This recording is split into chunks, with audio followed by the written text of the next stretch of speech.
통장 잔액 때문에 기초연금이 끊긴다니 그게 말이 돼요? 나는 지금도 그날의 전화 한 통을 잊을 수 없다. 복지관 상담실에서 한 어르신의 떨리는 목소리가 들려왔다.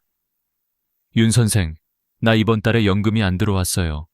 통장에 잠깐 돈 좀 들어왔을 뿐인데요. 그 말이 내 가슴을 꽉 조였다. 수십만 원씩 꼬박꼬박 들어오던 그 돈은 어르신께 매달의 희망이었다. 그런데 그 희망이 통장 숫자 몇 개 때문에 사라진 것이다. 사람들은 말한다. 기초연금은 65세 넘으면 누구나 받는 거 아니에요? 하지만 현실은 다르다. 통장에 돈이 일정 금액을 넘는 순간 그 누구나에서 조용히 빠져나오게 된다. 모르면 잃는다. 알면 지킬 수 있다. 그 차이 하나가 노후의 평안을 가른다. 2025년 기준 기초연금의 최대 지급액은 월 3,4G 모 10원. 작년보다 7,700원이 올랐다. 이 돈이 크다고 느껴지지 않을 수도 있다. 하지만 계산기를 두드려보면 이야기가 달라진다. 매달 34만 원, 1년이면 410만 원, 10년이면 4,100만 원이다. 은퇴자에게는 이게 생명줄이다. 그런데 이 돈이 소득인정액이라는 계산 방식 하나로 순식간에 사라질 수 있다. 많은 분들이 나는 소득이 없으니 당연히 받겠지라고 생각한다. 하지만 정부는 그렇게 단순하게 계산하지 않는다. 소득이 없어도 재산이 많으면 당신은 여유 있으니 연금은 필요 없다고 판단한다. 냉정하지만 제도의 현실이다. 예를 들어보자. 통장에 1억 원이 들어있다면 2천만 원은 기본 공제로 빼주지만 나머지 8천만 원은 소득으로 환산된다. 연 4%를 적용해 12개월로 나누면 매달 약 26만 6천 원이 소득으로 계산된다. 즉, 실제로 돈을 벌지 않아도 소득이 있는 사람이 되어버리는 것이다. 그렇다면 도대체 누가 받을 수 있을까? 2025년 기준으로 단독 가구는 월 228만 원 이하, 부부 가구는 364만 8천 원 이하여야 한다. 이 기준을 1만 원만 초과해도 탈락이다. 그래서 많은 분들이 억울함을 호소한다. 그 돈 잠깐 맡아둔 건데요. 쓰지도 않았어요. 하지만 제도는 냉정하다. 자녀가 잠깐 넣어준 돈이든 보험금이든 예금이든 일단 있다고 잡히면 끝이다. 나는 상담 현장에서 그런 분들을 수도 없이 만났다. 작년에 만난 68세 최명학 어르신은 전세 보증금 1억 2천만 원에 소득은 전혀 없었다. 그분은 나는 아무 일도 안 하고 집도 내 명의가 아닌데 왜 못 받느냐며 울먹였다. 하지만 전세금도 재산으로 본다. 정부는 지역별 기본 재산액 대도시 1억 3,500만 원, 중소도시 8,500만 원, 농어촌 7,000지 50만 원을 빼고 남은 금액에 연 4%를 곱해 월소득으로 계산한다. 그 차이로 어르신은 탈락했다. 나는 집도 없는데 라고 하시던 그 말이 오래 남았다. 이건 억울함의 문제가 아니다. 제도의 언어를 모르면 제도의 문턱에서 미끄러진다. 그래서 오늘 나는 이 영상을 통해 반드시 전하고 싶다. 지금부터라도 늦지 않았다. 기초연금은 단순히 돈이 아니라 삶의 여유를 되찾는 권리다. 그 권리를 지키기 위해선 제도의 구조를 이해해야 한다. 가장 먼저 알아야 할 건 기초연금은 소득만으로 판단하지 않는다는 사실이다. 정부는 소득 플러스 재산을 합쳐 소득 인정액, 소득 환산 기준을 계산한다. 예금, 보험금, 자동차, 전세보증금, 심지어 가족이 잠깐 넣은 돈까지도 이 계산에 포함된다. 즉, 재산이 많으면 소득이 없어도 탈락이고 재산이 적어도 일정 소득이 있으면 역시 탈락이다. 그런데 여기서 중요한 변화가 하나 더 있다. 2025년부터 근로소득 공제액이 112만 원으로 인상됐다. 예를 들어 월급이 300만 원인 경우 112만 원을 먼저 빼고 남은 188만 원의 30%를 추가로 공제한다. 결국 실제 소득으로 잡히는 금액은 131만 6천 원이다. 즉, 예전보다 더 많은 사람이 기준 안으로 들어올 수 있게 된 것이다. 나는 이 제도가 공정하다고 믿지 않는다. 그러나 현명하게 이용할 수는 있다고 믿는다. 누군가는 모르고 잃고 누군가는 알아서 챙긴다. 그 차이는 공부의 차이이고 관심의 차이다. 그리고 그 작은 차이가 은퇴 후 10년의 삶을 바꾼다. 그러니 지금 이 순간 꼭 한번 생각해 보시라. 내 통장에는 혹시 나도 모르게 기준을 넘는 돈이 들어있지 않은가?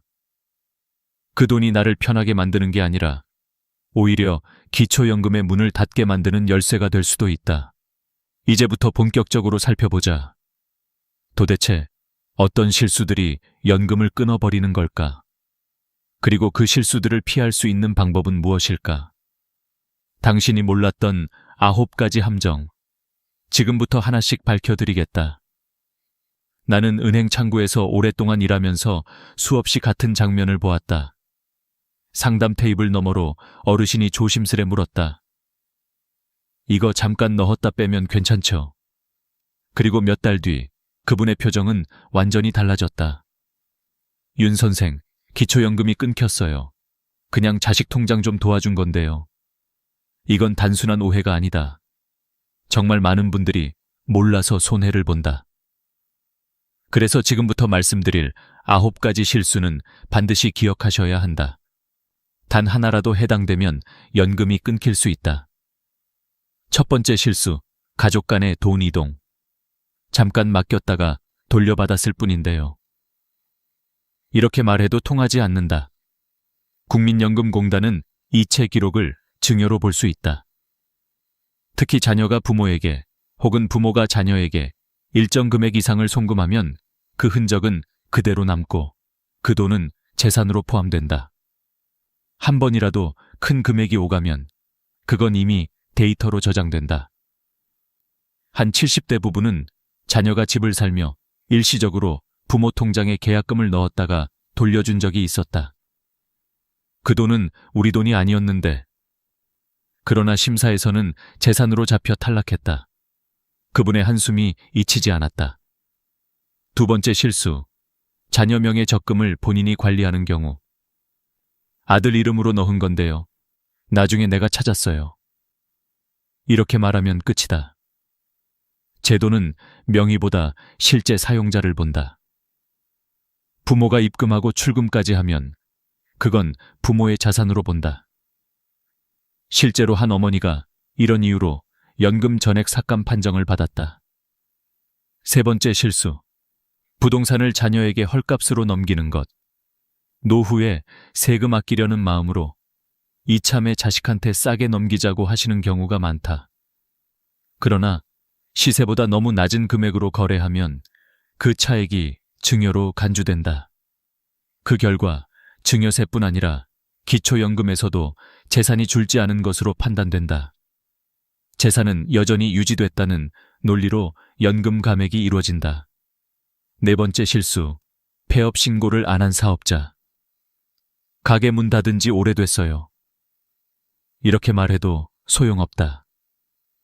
사업자 등록이 살아있으면 정부는 추정소득을 계산한다.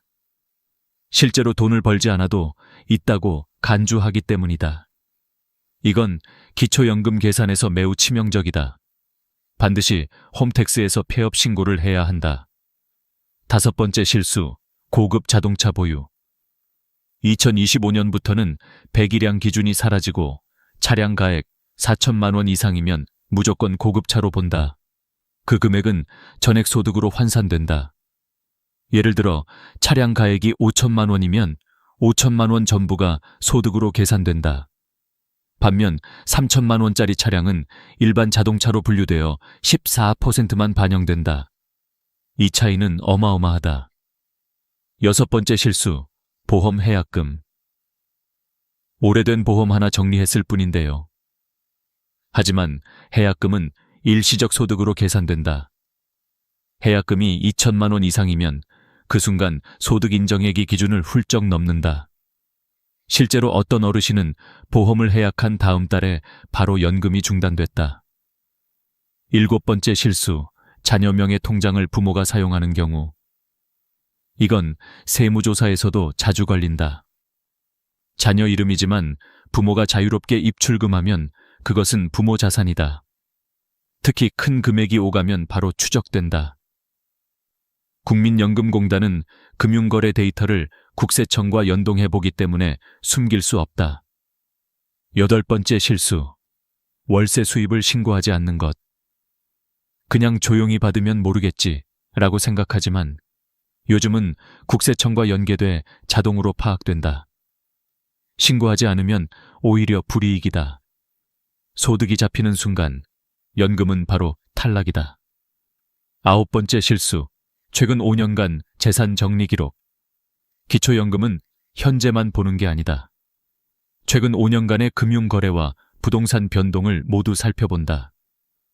예를 들어 몇 달 전에 아파트를 팔고 현금을 들고 있다면 지금은 집이 없어도 그 현금은 그대로 금융재산으로 계산된다. 그 돈 다 썼어요 라고 말해도 그 사용 내역을 증명하지 못하면 끝이다. 이 9가지 실수 중 하나라도 걸리면 기초연금은 단 한 푼도 받을 수 없다. 하지만 좋은 소식도 있다. 이건 되돌릴 수 있다. 지금부터라도 바꾸면 된다.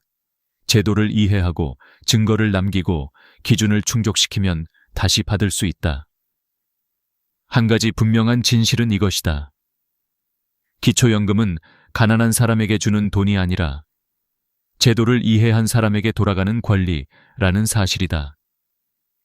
지금부터는 이 권리를 잃지 않기 위해 우리가 어떤 준비를 해야 하는지 하나씩 짚어보겠다. 몰랐어요 라는 말 대신 이제는 알았어요 라는 말로 바꾸기 위해서.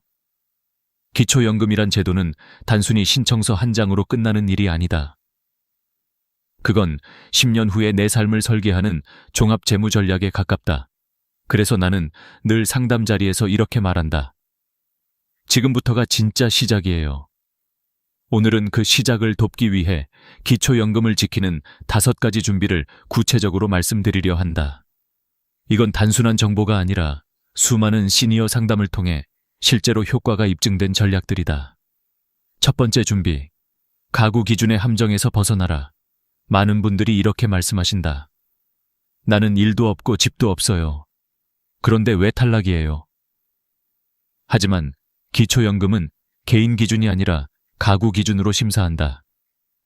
예를 들어 아내가 소득이 없더라도 남편이 월급을 받으면 그 소득이 모두 합산된다. 반대로 남편이 은퇴했더라도 아내가 임대 수익이 있으면 마찬가지다. 나는 어려운데 배우자가 조금 번다는 이유로 탈락하는 것이다. 이 구조를 이해해야 억울함이 줄어든다. 기초연금은 내가 어려운가를 묻는 제도가 아니라 가구 전체가 어려운가를 묻는 제도다. 따라서 부부 합산 기준으로 확인하는 것이 가장 중요하다. 두 번째 준비. 금융재산은 5년 전부터 천천히 정리하라. 많은 분들이 기초연금 신청 시점에 맞춰 예금이나 부동산을 급히 정리한다. 하지만 그건 위험한 선택이다. 국민연금공단은 최근 5년간의 자산 이동 내역을 모두 본다. 예를 들어 2년 전에 아파트를 팔고 3억 원을 현금으로 받았다면 지금 그 돈이 없더라도 금융재산으로 잡힌다. 이유는 단순하다. 그 돈이 어디로 갔는지 증거가 없기 때문이다. 그래서 노후 설계를 할 때는 최소 5년 전부터 계획적으로 움직여야 한다. 급한 매각보다 점진적인 구조조정이 안전하다. 자녀 증여, 보험 해약, 대규모 이체 등은 미리 기록을 남기고 전문가의 자문을 받는 것이 좋다. 세 번째 준비. 차량은 한 대, 시세는 4천만 원 미만. 기초연금 계산에서 가장 자주 걸리는 게 바로 자동차다. 내 차는 오래됐어요. 그냥 타는 거예요. 하지만 정부의 기준은 감정이 없다. 차량 가액이 4천만 원 이상이면 고급차로 분류되고 그 금액이 전액 소득으로 환산된다. 2대 이상이면 각각 계산된다. 예를 들어 4,500만 원짜리 SUV와 1,500만 원짜리 경차를 함께 보유하고 있으면 총 6천만 원이 재산으로 잡힌다. 그러므로 기초연금을 생각한다면 차량은 한 대만, 그리고 시세는 4천만 원 미만으로 유지하는 것이 안전하다. 자동차를 단순한 이동수단이 아니라 재정 항목으로 생각해야 한다. 네 번째 준비. 사업자 등록은 반드시 폐업하라. 가게 문은 닫았는데요. 사업자만 남아있어요. 이 말 정말 자주 듣는다. 문제는 사업자 등록이 남아있으면 정부는 소득이 있을 것이라고 가정한다는 점이다. 심사 시 추정소득이 자동으로 잡힌다. 실제로 돈을 벌지 않아도 있는 것처럼 계산되기 때문에 탈락할 가능성이 매우 높다. 사업을 더 이상 하지 않는다면 즉시 홈택스에서 폐업 신고를 해야 한다. 서류 한 장이 평생의 연금을 지켜준다. 다섯 번째 준비. 자녀 명의 자산을 점검하라.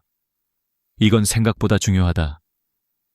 자녀 명의 통장이지만 부모가 자유롭게 입출금하면 그건 부모 자산이다. 실제로 기초연금 심사에서는 명의보다 실질 사용권을 본다. 예를 들어 딸 이름의 통장에 5천만 원이 있고 어머니가 매달 인출해 생활비로 쓰고 있다면 그 돈은 전액 어머니의 재산으로 본다. 반대로 자녀가 부모를 대신해 관리만 하고 실제로 부모가 손을 대지 않는다면 그건 자녀의 자산으로 인정받을 수 있다. 핵심은 누가 통제권을 가지고 있느냐다. 이 5가지는 단순한 팁이 아니다. 그건 연금을 지키는 5개의 방패다. 실제 상담을 해보면 탈락 사유의 80%가 바로 이 5가지 중 하나에 해당한다. 그러니 지금 이 영상을 보고 계신다면 휴대폰 메모장이라도 열어 이렇게 적어두시라. 가구 기준 확인, 금융 5년 관리, 차량 4천 이하, 사업자 폐업, 자녀 통장 점검. 이 5줄이 여러분의 노후를 지킬 것이다. 그리고 지금부터는 더 구체적인 실행 방법으로 들어가 보자. 그래서 실제로 뭘 해야 하나요? 바로 그 답을 다음 부분에서 단계별로 알려드리겠다. 실제 현장에서 가장 많이 받는 질문은 이것이다. 그럼 구체적으로 지금 은행이나 주민센터 가서 무엇을 해야 하나요? 이제부터는 추상적인 조언이 아니라 바로 실행할 수 있는 실전 단계를 말씀드리겠다. 이건 제가 수백 명의 시니어 상담을 하며 직접 정리한 방법이다. 첫째, 예금은 반드시 쪼개서 관리하라. 대부분 어르신들은 이렇게 하신다. 그냥 한 통장에 다 넣어두면 편하잖아. 하지만 그 편함이 가장 위험하다. 왜냐하면 기초연금 심사에서는 통장 잔액이 그대로 재산으로 계산되기 때문이다. 예를 들어 통장 하나에 1억 원이 들어있다면 2천만 원 기본 공제를 빼고 남은 8천만 원이 소득으로 환산된다. 8천만 원 액그 4%, 12개월, 1갤리 월 26만 6천 원의 소득이 생긴 것으로 계산된다. 그렇게 되면 연금 기준을 넘기 쉽다. 하지만 이 돈을 목적별로 나눠 관리하면 이야기가 달라진다. 생활비 통장, 공과금 통장, 자녀 지원 통장 등으로 구분해 관리하면 단순한 저축이 아니라 생활자금으로 인정받을 가능성이 높아진다. 단 주의해야 할 점이 있다. 단순히 통장을 여러 개 만든다고 되는 게 아니다. 입출금 내역이 생활비로 쓰였다는 흔적이 남아야 한다. 실제로 관리비, 자동이체나 병원비 결제, 식비 결제가 잡혀 있어야 한다는 뜻이다.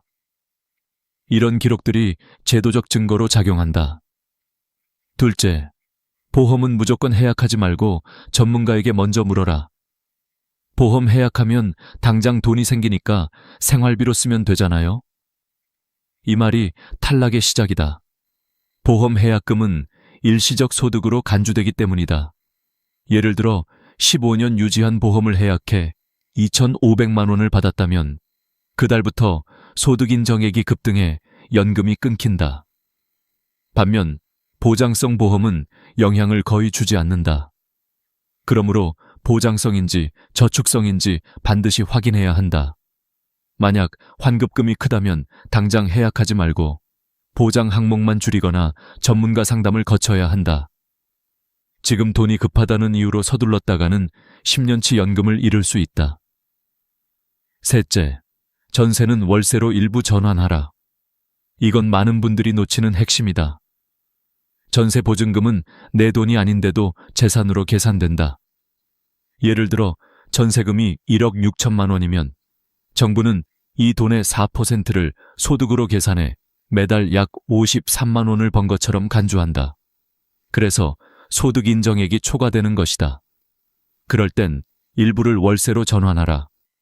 예를 들어 보증금 1억 6천에서 3천만 원으로 줄이고 월세 40만 원으로 바꾸면 보증금이 줄어들면서 소득 인정액은 낮아지고 월세는 지출로 잡혀서 유리해진다. 단, 실제 임대차 계약이 있어야 하며 월세 이체 내역도 증거로 남아야 한다. 형식만 월세로 바꾸고 실제로 돈을 내지 않으면 조사 대상이 된다. 넷째, 세무사나 공인중개사 상담을 활용하라. 나는 가진 게 별로 없는데 굳이 전문가까지 찾아가야 하나요? 하지만 바로 그런 분들이 가장 많이 탈락한다. 왜냐하면 애매한 재산 구조를 설명할 줄 모르기 때문이다. 예를 들어 예금 4천만 원, 전세 보증금 1억 3천, 차량 시세 1천만 원이면 기준을 살짝 초과한다. 하지만 만약 차량이 폐차 직전이고 예금 중 절반이 자녀의 병원비였다면 전문가의 도움을 받아 서류로 증명만 하면 충분히 제외시킬 수 있다. 이때 중요한 건 진술이 아니라 증거다. 영수증, 이체 내역, 계약서, 폐차 확인서 등이 실제로 판단 기준이 된다. 게다가 요즘은 지자체 무료 상담 프로그램도 많다. 복지관, 주민센터, 노인회관에도 세무자문 창구가 있다.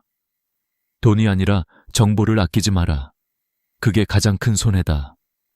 다섯째, 신청은 반드시 내가 직접 해야 한다. 놀랍게도 많은 분들이 이렇게 말씀하신다. 될 것 같아서 기다리고 있었어요.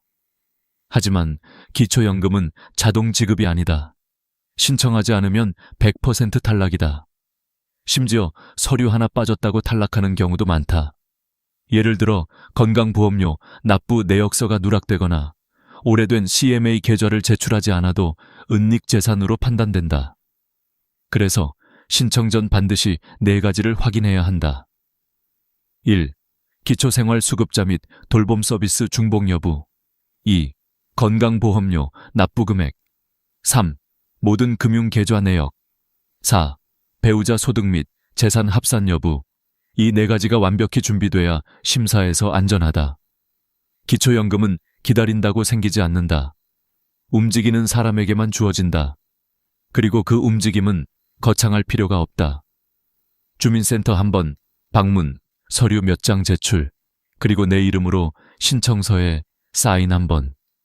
그게 노후의 안정으로 이어진다. 이쯤에서 여러분에게 묻고 싶다. 혹시 지금 내가 받을 수 있는 연금을 놓치고 있지 않은가? 그렇다면 지금이 바로 움직일 때다. 다음 부분에서는 실제로 신청 과정에서 가장 많이 하는 실수와 신청 후에 연금을 꾸준히 유지하는 방법을 단계별로 알려드리겠다. 기초연금 신청은 단순히 한 번으로 끝나지 않는다. 많은 분들이 이제 신청했으니 됐겠지 하고 안심하지만 그게 바로 2번째 실수의 시작이다. 신청 이후에도 꾸준히 관리하지 않으면 연금이 중단되거나 금액이 줄어드는 경우가 적지 않다. 이제부터 말씀드릴 내용은 실제 신청 후에 연금을 오래 안전하게 유지하기 위한 관리 전략이다. 첫째, 5년간의 금융 흐름을 투명하게 남겨라. 기초연금은 단 한 번의 심사로 끝나지 않는다. 정기적으로 재심사가 이루어진다. 특히 재산 변동, 보험 해약, 부동산 거래 등이 있으면 즉시 확인된다.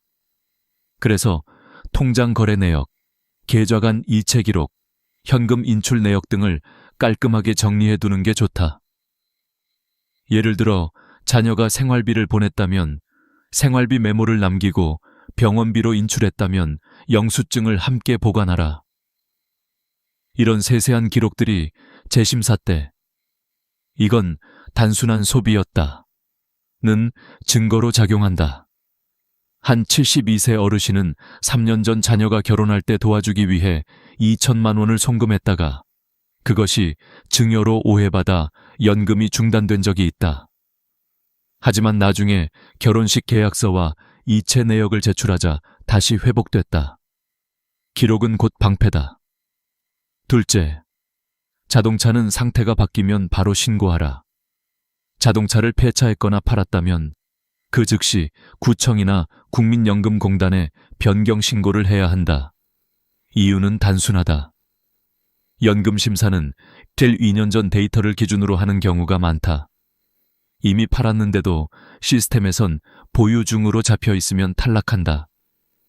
자동차는 단순한 이동수단이 아니라 연금 계산의 변수다. 그러니 변화가 생기면 바로 신고하는 습관을 들이자. 셋째, 가족 간 금전 거래는 반드시 증거를 남겨라. 아들한테 돈 빌려줬는데요. 나중에 돌려받았어요.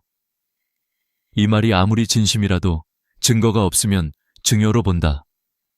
그래서 돈을 빌려줄 때는 간단히라도 차용증을 작성해야 한다. 차용증에는 금액, 날짜, 상환 계획을 적고 서로 서명하면 된다. 그게 없다면 무상 이전으로 판단되어 기초연금이 끊길 수 있다. 한 68세 부부는 딸 결혼자금 5천만 원을 빌려줬다가 차용증이 없어 연금이 중단되었다. 하지만 뒤늦게 증빙을 제출한 후 복구되었다. 제도는 감정이 아닌 서류로 움직인다. 넷째, 보험을 새로 가입할 때도 신중하라. 의외로 많은 분들이 연금 수령 중에도 새로운 보험 상품을 가입한다. 문제는 일부 저축성 보험이 추가 재산으로 간주되어 재심사 시 불이익이 생긴다는 것이다. 특히 만기 환급형 상품은 예금성 자산으로 분류되므로 피해야 한다. 반면 의료실비, 암보험, 장기요양보험 등 순수 보장성 보험은 문제없다. 요약하자면 만기 환급금이 있다면 조심하라. 새로운 보험을 가입할 때는 반드시 담당 공무원이나 금융 전문가에게 이게 소득 인정액에 포함되나요? 라고 확인하라. 그 한마디가 10년치 연금을 지킨다. 다섯째, 연금과 다른 복지제도를 함께 설계하라. 기초연금 하나로는 부족하다. 실제로 많은 분들이 이렇게 말씀하신다. 매달 34만 원 들어오는데 약값 내고 나면 남는 게 없어요. 그래서 정부는 기초연금 외에도 다양한 노후 복지제도를 운영하고 있다. 대표적으로 주택연금, 농지연금, 노인일자리, 기초생활수급자 제도가 있다. 주택연금은 집을 팔지 않고도 매달 생활비를 받는 제도다. 농지연금은 논밭을 담보로 연금을 받을 수 있는 제도다. 노인 일자리는 건강한 분들이 사회활동을 하면서 월 7레이셀 30만 원의 활동비를 받는 프로그램이다. 이 활동비는 소득으로 계산되지 않는다. 기초생활수급자 제도는 의료비, 주거비, 생계비를 지원한다. 이 네 가지는 기초연금과 병행이 가능하다. 단, 신청은 별도로 해야 한다. 즉, 연금은 받는 돈을 늘리는 게 아니라 복지의 퍼즐을 완성하는 일이다. 여섯째, 반드시 재심사 통지서를 챙겨라. 국민연금공단에서는 필 2년에 한 번씩 재심사 안내를 보낸다. 이 통지서를 놓치면 서류 제출 기한이 지나서 자동 탈락되는 경우가 있다. 특히 혼자 사는 어르신들은 우편물을 늦게 확인해 손해보는 일이 많다. 이럴 때는 공단 고객센터 13555로 전화해서 전자문서 서비스를 신청해두면 카카오톡이나 문자로도 안내를 받을 수 있다. 작은 습관 하나가 큰 돈을 지킨다. 이 모든 걸 실천하면 기초연금은 단순한 제도가 아니라 매달 들어오는 두 번째 월급이 된다. 통장에 돈이 찍힐 때마다 그건 단순히 금액이 아니라 마음의 안정감이다. 이번 달도 들어왔네. 이 한마디가 하루를 지탱하는 힘이 된다. 다음 부분에서는 기초연금 외에도 시니어가 활용할 수 있는 국가지원제도 4가지를 자세히 소개하겠다. 이건 실제로 연금보다 더 든든한 보이지 않는 연금이 될 것이다. 기초연금만으로는 부족하다고 느끼는 분들이 많다. 한 달에 34만 원 가지고는 약값 내기도 빠듯해요. 그런 말을 들을 때마다 나는 늘 이렇게 답한다. 정부가 준비해둔 건 기초연금 하나가 아닙니다. 우리가 아직 다 쓰지 못했을 뿐이에요. 오늘은 그 아직 쓰지 못한 4가지 제도를 알려드리려 한다. 이건 단순히 돈을 더 받는 방법이 아니라 노후를 안정적으로 완성하는 퍼즐의 마지막 조각들이다. 첫 번째, 주택연금 가장 많이 묻는 질문이 있다. 내 집은 있는데 생활비가 부족해요. 집을 팔아야 할까요? 아니다. 절대 서두르지 마라. 그럴 때 필요한 게 바로 주택연금이다. 이건 내가 살고 있는 집을 담보로 맡기고 매달 생활비를 연금처럼 받는 제도다. 집은 그대로 내 명의로 남고 쫓겨날 일도 없다. 법으로 보호된다. 2025년 기준으로 부부 중 1명이 55세 이상, 주택의 공시가가 12억 원 이하라면 신청할 수 있다. 예를 들어 서울의 9억 원짜리 아파트를 가진 70대 부부가 주택연금에 가입하면 매달 100만 원에서 200만 원까지 생활비를 받을 수 있다. 게다가 사망 후에도 자녀가 상속받을 수 있고 원한다면 집을 팔아 상환할 수도 있다. 살아있는 동안에는 집을 팔지 않고도 현금 흐름을 만드는 가장 안전한 방법이다. 신청은 한국주택금융공사 HF 또는 가까운 은행에서 가능하다. 집은 그대로 두고 삶의 여유만 가져오자. 그것이 주택연금의 진짜 가치다. 두 번째, 농지연금. 나는 집도 없고 시골밭 하나뿐이야. 그걸로 뭘 해요? 그 밭이 당신의 노후 자산이다. 농지연금은 농지를 담보로 맡기고 매달 일정 금액을 연금처럼 받는 제도다. 65세 이상, 5년 이상 농사를 지었거나 실제로 경작했던 땅이면 가능하다. 밭을 팔지 않아도 매달 20만 원에서 80만 원까지 받을 수 있다. 특히 농지연금으로 받는 금액은 기초연금 산정 시 불리하지 않게 반영되므로 병행도 가능하다. 묶여있는 땅을 살아있는 돈으로 바꾸는 길, 그것이 농지연금이다. 세 번째, 노인 일자리 지원 사업. 몸은 아직 괜찮은데 나이 많다고 안 뽑아요. 그런 분들을 위해 정부가 만든 제도가 있다. 바로 노인 일자리 사업. 이건 단순히 돈을 벌기 위한 일이 아니다. 사회와 연결되는 통로다. 예를 들어 초등학교 앞에서 아이들을 안전하게 돕는 등하교 도우미, 복지관이나 공원에서 환경정리, 취약계층 어르신을 찾아가는 돌봄 서비스 등. 하루 2-3시간, 주 3회만 일하면 한 달 약 27만에 30만 원을 받을 수 있다. 놀라운 건 이 돈이 기초연금 소득으로 계산되지 않는다는 점이다.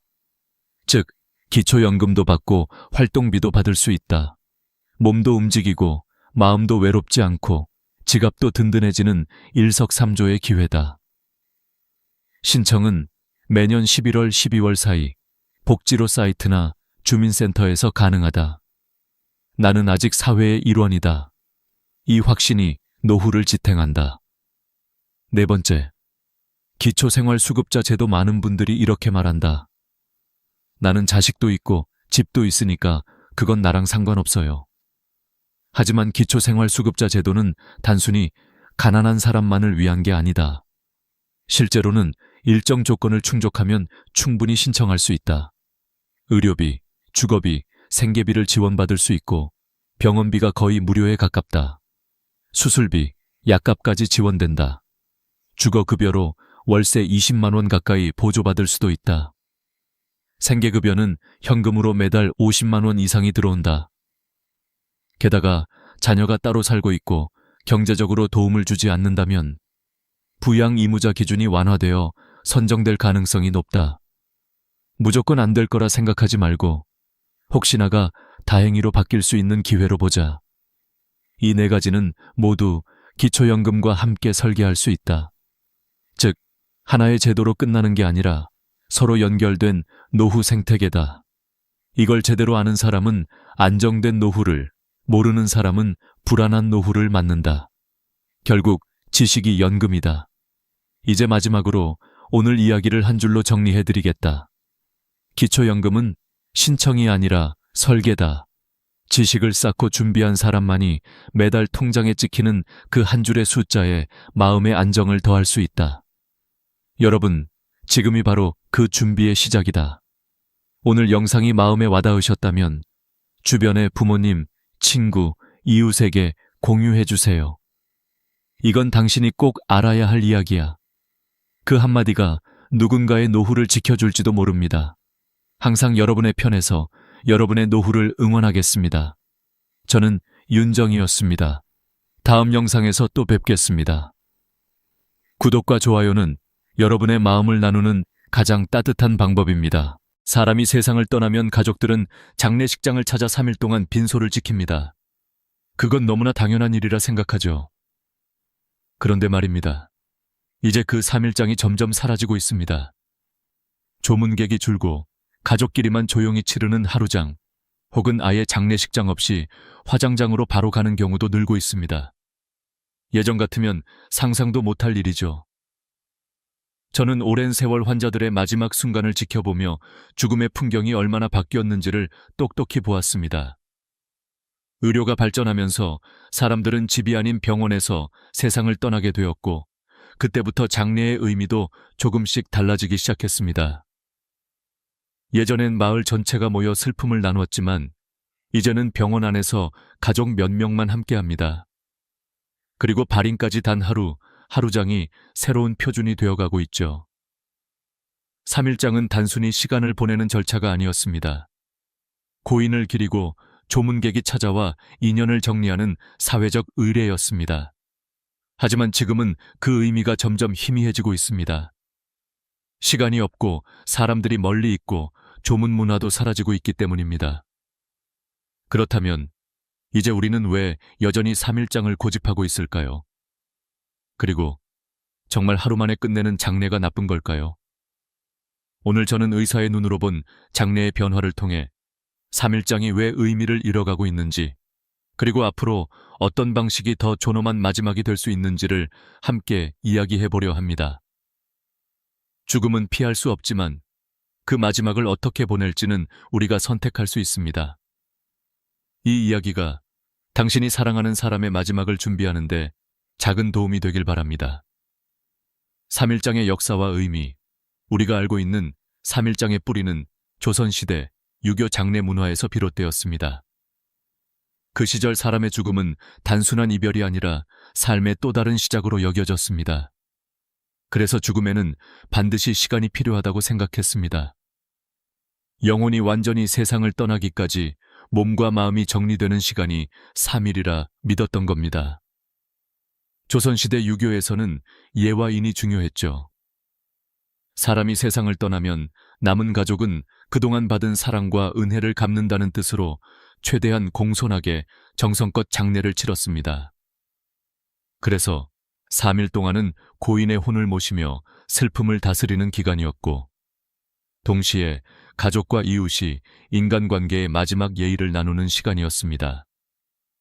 이틀 동안은 마을 사람들이 조문을 왔습니다. 황주를 하고 이웃은 음식을 나누며 함께 고인의 삶을 이야기했죠. 이런 공동체적 장례 문화는 사람을 떠나보내며 함께 슬퍼하는 것이 그 자체로 치유라고 믿었기 때문입니다.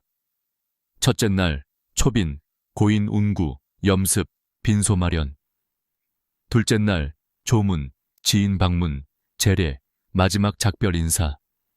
셋째 날, 발인, 상여 행렬, 화장 또는 매장, 제사. 이 세 날은 각각의 역할이 분명했습니다. 첫날은 몸과의 이별, 둘째 날은 사람들과의 이별, 셋째 날은 세상과의 이별이었죠. 하지만 이런 전통은 산업화와 함께 서서히 변했습니다. 1960년대까지만 해도 대부분의 장례가 집에서 이루어졌습니다. 그러다 병원 사망률이 급격히 높아지면서 집 대신 장례식장이 생겼죠. 이때부터 장례는 마을의 공동의식이 아니라 서비스화된 절차로 변하기 시작합니다. 병원과 연결된 장례식장이 늘어나면서 3일장은 하나의 표준 상품이 되었습니다.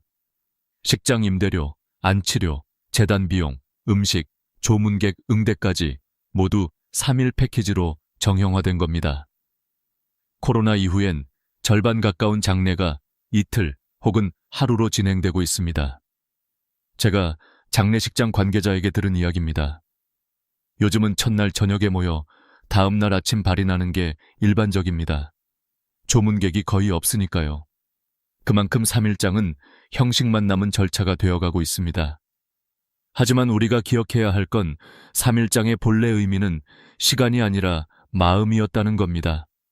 3일장은 형식이 아니라 사람을 떠나보내는 시간이었다. 그러나 현실은 변했습니다. 조문 문화가 사라지고 가족의 형태가 달라지면서 이제 그 3일이 더 이상 예전 같은 의미를 갖지 못합니다. 그렇다면 지금 3일장이 왜 점점 사라지고 있는 걸까요? 단순히 시간이 부족해서일까요? 아니면 우리가 죽음을 대하는 태도 자체가 변했기 때문일까요? 이제 다음 장에서는 3일장이 의미를 잃어가는 진짜 이유를 의학적, 사회적 관점에서 함께 살펴보겠습니다.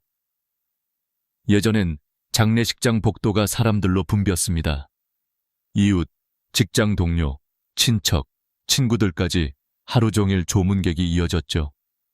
상주는 손이 닳도록 인사를 하고 부의금 봉투가 쌓여갔습니다.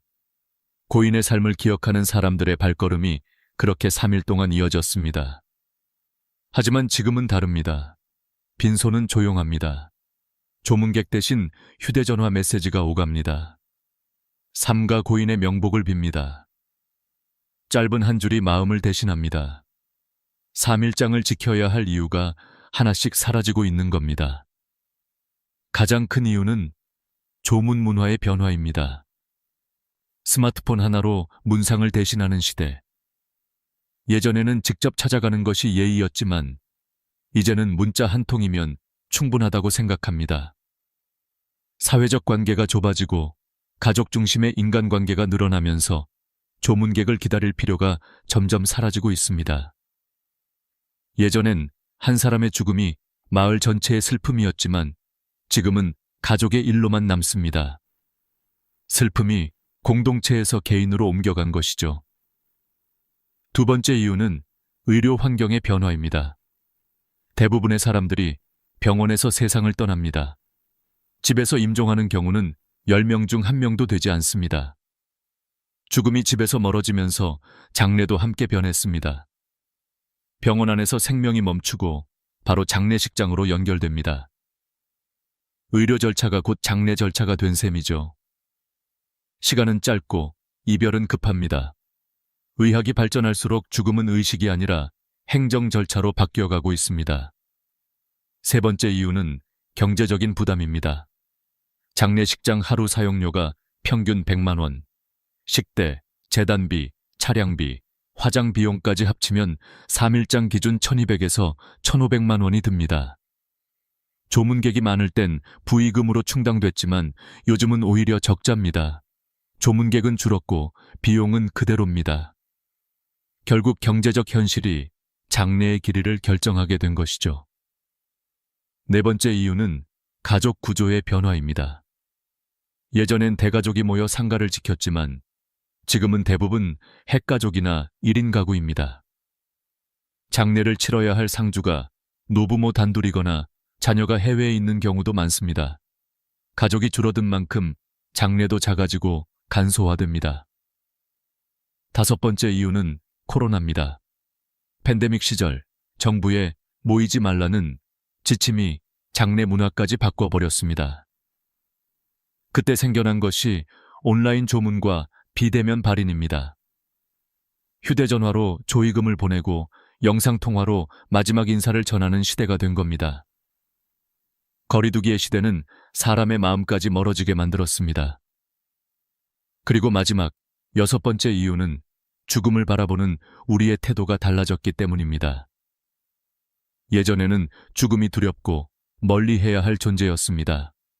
그래서 장례식은 슬픔과 두려움의 공간이었죠. 하지만 요즘 세대는 죽음을 자연스러운 과정으로 받아들입니다. 어떤 이들은 생전에 자신의 장례를 미리 치르기도 합니다. 친구들을 초대해 인생을 돌아보고 감사의 편지를 나누는 생전 장례식이 등장한 이유입니다. 죽음은 이제 공포의 대상이 아니라 삶의 한 장면이 되었습니다. 사람들이 더 이상 얼마나 오래 슬퍼하느냐보다 어떻게 기억되느냐를 중요하게 여기기 시작한 겁니다. 3일장이 사라지는 이유는 단순히 시간이 부족해서가 아니라 사람들의 마음이 이미 다른 곳을 향하고 있기 때문입니다. 형식에서 의미로, 시간에서 진심으로 초점이 옮겨지고 있는 것입니다. 이제 가족들은 보여주기 위한 장례보다 조용히, 따뜻하게, 자신들만의 방식으로 마지막을 준비합니다. 어떤 가족은 하루 동안 고인의 영상을 틀고 음악을 들으며 그 사람의 삶을 이야기합니다. 누군가는 편지를 읽고 누군가는 고요히 웃습니다. 그 하루가 깊고 진심으로 채워질 때 그것은 단 하루의 장례가 아니라 평생의 기억이 됩니다. 3일장이 사라진다는 건 단순히 옛 풍습이 사라지는 게 아닙니다. 그것은 우리가 죽음을 대하는 태도가 바뀌고 있다는 신호입니다.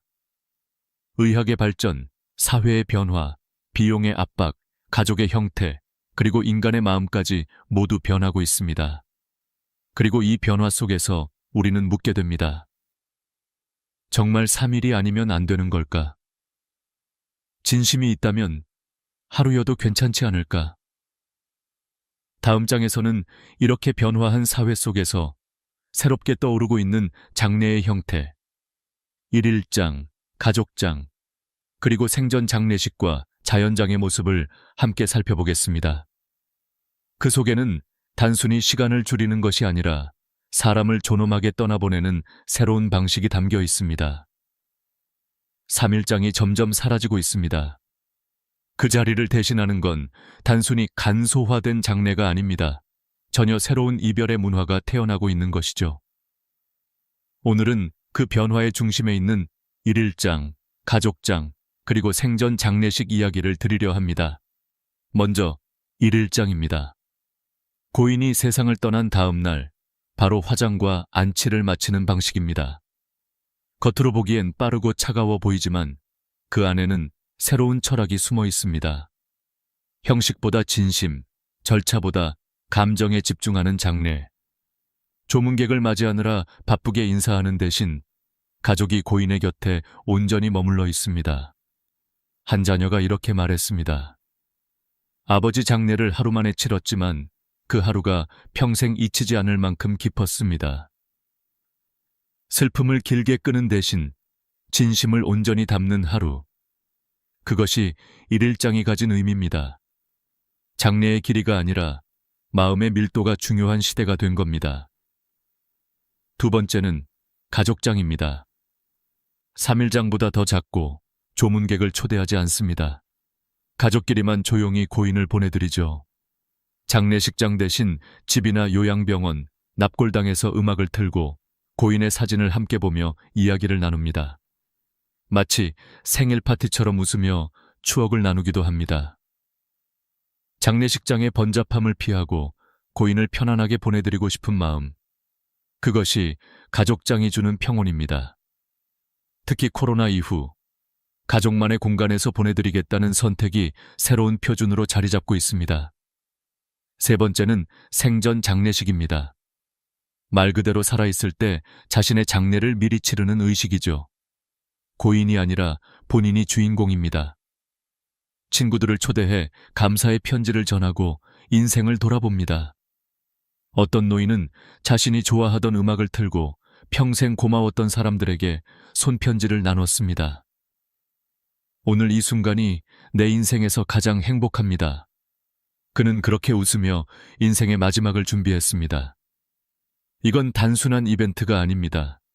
죽음을 미리 직면함으로써 삶의 마지막을 스스로 설계하는 존엄의 선언입니다.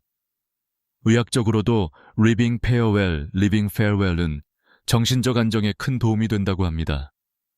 죽음을 받아들이는 사람일수록 우울과 불안이 줄고 오히려 삶의 만족도는 높아집니다. 죽음을 준비하는 건 삶을 포기하는 게 아니라 삶을 더 깊이 사랑하는 방법인 것이죠. 그리고 또 하나의 변화가 있습니다. 바로 자연장입니다. 돌아가신 분의 유골을 흙에 묻거나 나무 아래에 뿌리는 방식입니다.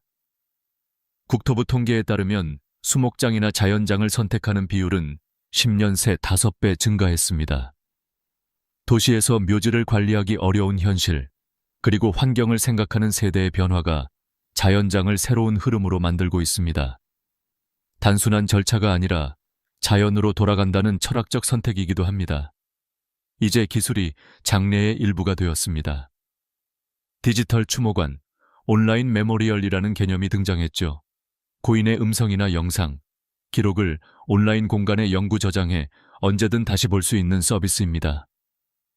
AI 기술로 목소리를 복원하거나 고인이 남긴 메시지를 가족들이 다시 들을 수도 있습니다. 죽음이 끝이 아니라 기억의 형태로 이어지는 시대가 된 것입니다. 결국 장례의 본질은 며칠 동안 하느냐가 아닙니다. 그 시간 동안 우리가 얼마나 진심으로 보내드렸는가, 그게 더 중요하죠.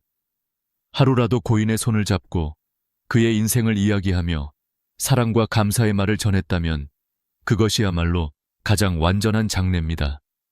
이제 장례는 더 이상 형식의 문제가 아닙니다. 어떻게 기억될 것인가, 어떻게 사랑을 남길 것인가의 문제로 바뀌고 있습니다. 3.1장은 시대의 상징이었습니다. 하지만 앞으로의 시대는 존엄한 죽음이 중심이 될 겁니다. 죽음을 두려워하지 않고 마지막 순간까지 스스로 선택하며 감사와 사랑으로 삶을 마무리하는 것. 그것이 현대 장례 문화가 나아가야 할 방향입니다. 그리고 저는 오랜 세월 의사로서 수많은 환자들의 마지막을 지켜보며 느꼈습니다. 가장 평화롭게 떠나는 사람들은 늘 마음의 준비가 되어 있던 분들이었습니다. 죽음을 미리 생각하고 남은 이들을 위한 마지막 인사를 남긴 분들. 그들의 얼굴에는 두려움 대신 고요함이 있었습니다. 이 변화의 중심에는 공통된 마음이 있었습니다. 죽음이 끝이 아니라 또 다른 사랑의 시작이다. 다음 장에서는 그렇게 바뀐 시대 속에서 좋은 죽음과 존엄한 이별을 위해 우리가 지금부터 준비해야 할 것들, 그 구체적인 방법에 대해 이야기해 보겠습니다. 좋은 죽음, 존엄한 이별. 우리는 그 단어들을 자주 듣지만 정작 그 의미를 깊이 생각해 본 적은 많지 않습니다. 그러나 의사로서 수많은 마지막을 지켜보며 깨달았습니다. 좋은 죽음은 결코 우연히 오지 않는다는 걸요. 그것은 준비된 삶의 결과였습니다. 의학은 생명을 연장시킬 수 있습니다. 하지만 그 연장이 반드시 행복을 의미하지는 않습니다. 어떤 이는 인공호흡기에 의지한 채 눈을 감지도 뜨지도 못한 채로 며칠을 버팁니다. 가족들은 그 곁에서 울고 서로의 얼굴을 바라보며 묻습니다. 이게 정말 그분이 원하던 마지막일까? 죽음은 피할 수 없지만 그 마지막을 어떻게 맞이하느냐는 분명 우리의 선택이어야 합니다. 그래서 우리는 사전연명의료 이향세 5라는 제도를 가지고 있습니다. 미리 자신의 치료 의사를 밝혀두는 제도죠. 2024년 기준으로 한국에서 250만 명이 이미 이 서류를 작성했습니다. 이는 죽음을 피하려는 게 아니라 내 삶의 마지막을 스스로 설계하겠다는 성숙한 선택입니다. 나는 내 마지막을 내 손으로 정하겠다. 그 의지는 존엄의 시작이었습니다. 죽음에 대한 가장 큰 오해는 말하면 불길하다는 것입니다. 그러나 오히려 말하지 않는 것이 더 큰 불행을 부릅니다. 임종 직전 가족들이 가장 많이 하는 말, 그것은 이런 줄 몰랐다입니다. 고인의 뜻을 몰라서 남은 이들이 서로 다른 결정을 내리며 갈등을 겪습니다. 그렇기에 우리는 죽음에 대해 반드시 이야기해야 합니다. 내가 원하는 마지막, 남기고 싶은 말, 그리고 떠난 뒤의 부탁들까지. 그 대화는 상처가 아니라 사랑의 유언이 됩니다. 죽음을 준비한다는 건 삶을 포기하는 게 아닙니다. 오히려 남은 시간을 더 선명하게 살겠다는 선언입니다. 웰다잉에서는 가장 먼저 정리하기와 비우기를 가르칩니다. 버리고 정리하는 일은 단순한 정돈이 아니라 마음의 공간을 만드는 일입니다. 오래된 물건을 정리하듯 미움과 후회를 내려놓는 것. 그 작은 행동이 죽음을 두려움이 아닌 마무리의 평화로 바꿔줍니다. 그리고 존엄한 죽음을 위해서는 완화 의료가 필요합니다. 치료를 포기하는 게 아니라 고통과 불안을 줄여 남은 시간을 평화롭게 보내기 위한 적극적인 치료입니다. 완화 의료를 받은 환자일수록 마지막 순간까지 미소를 지을 확률이 높다는 연구 결과가 있습니다. 의사가 하는 일은 생명을 늘리는 것만이 아닙니다. 그 생의 끝을 존중하는 일, 그것 또한 의학의 본질입니다. 죽음을 두려워할수록 삶은 불안해집니다. 그러나 죽음을 인정하면 삶은 단단해집니다. 삶의 유한함을 알게 되면 오늘의 인연을 더 소중히 여기게 됩니다. 이건 철학이 아니라 의학적으로도 증명된 사실입니다. 죽음을 직면한 사람의 뇌파는 불안보다 안정 반응을 보입니다. 수용이 곧 평화로 이어지는 것입니다. 종교를 떠나서 사람은 누구나 마음에 집을 지어야 합니다. 마지막 순간 그 집이 평화로워야 합니다.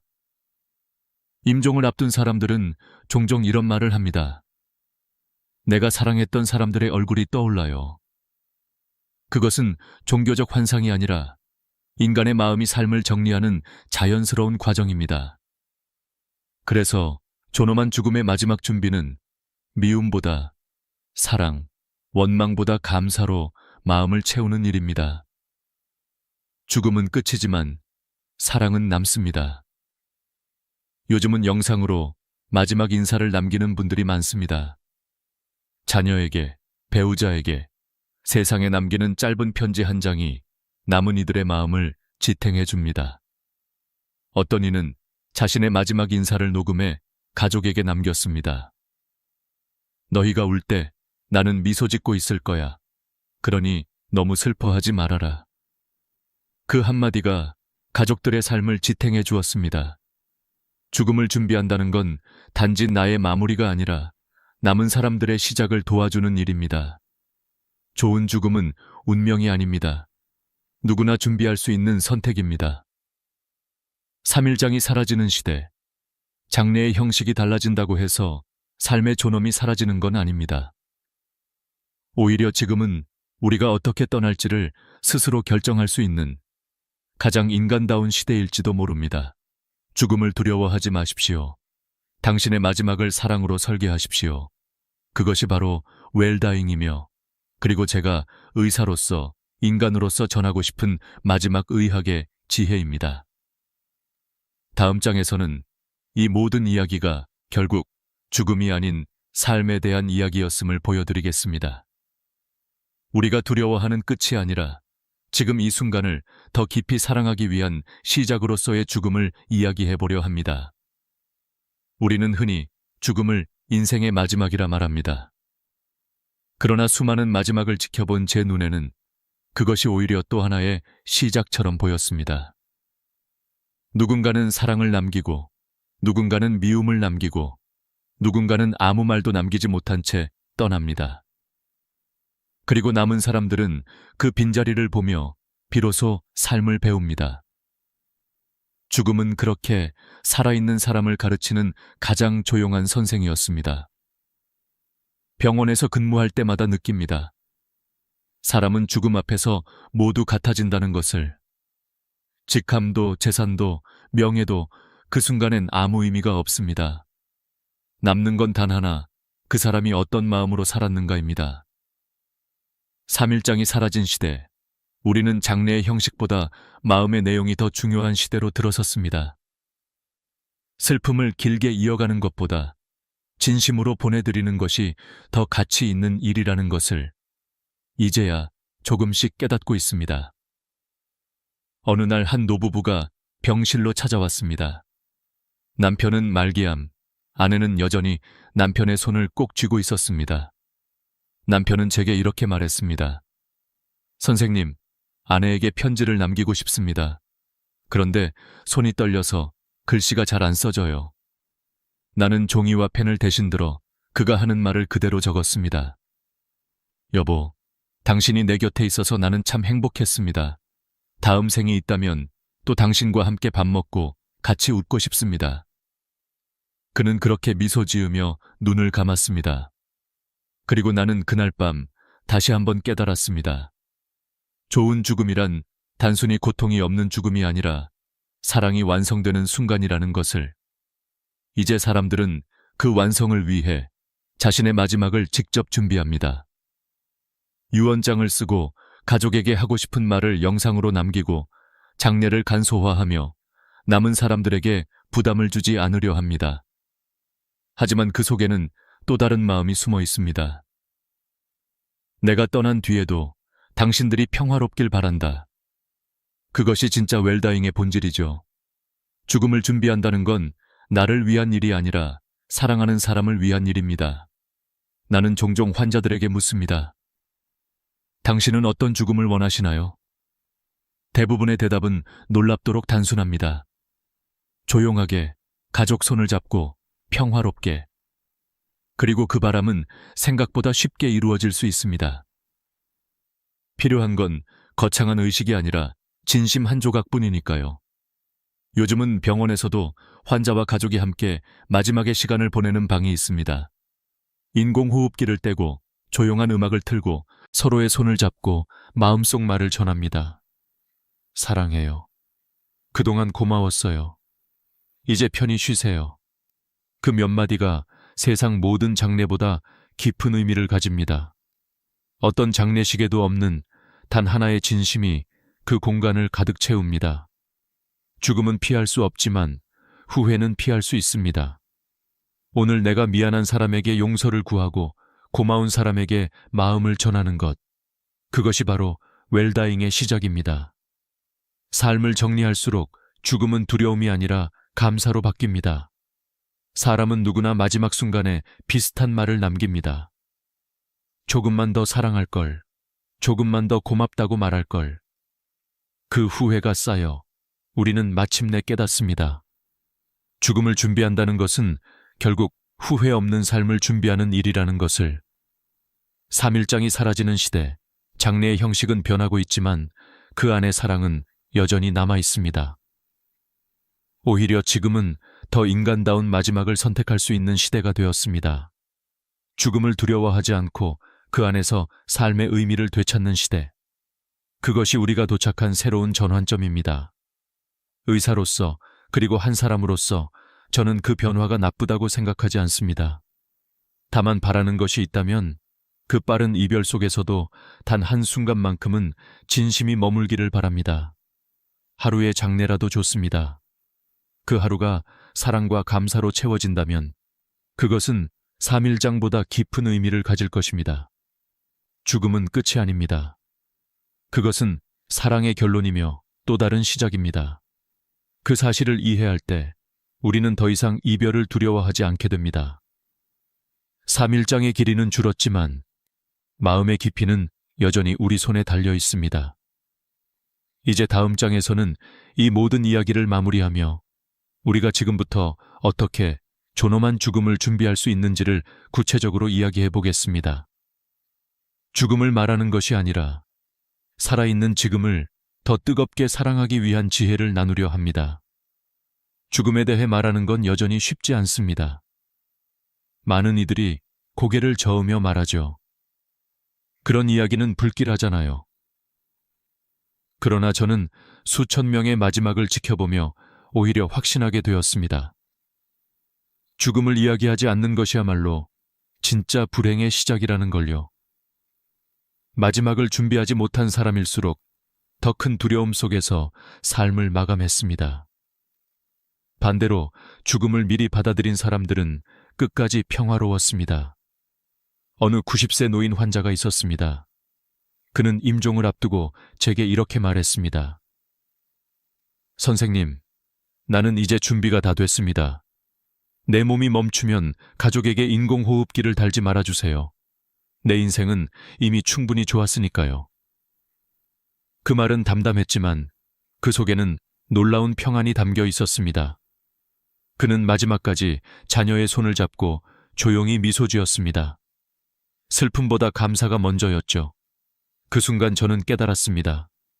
죽음을 준비한다는 건 삶을 완성하는 일이라는 것을.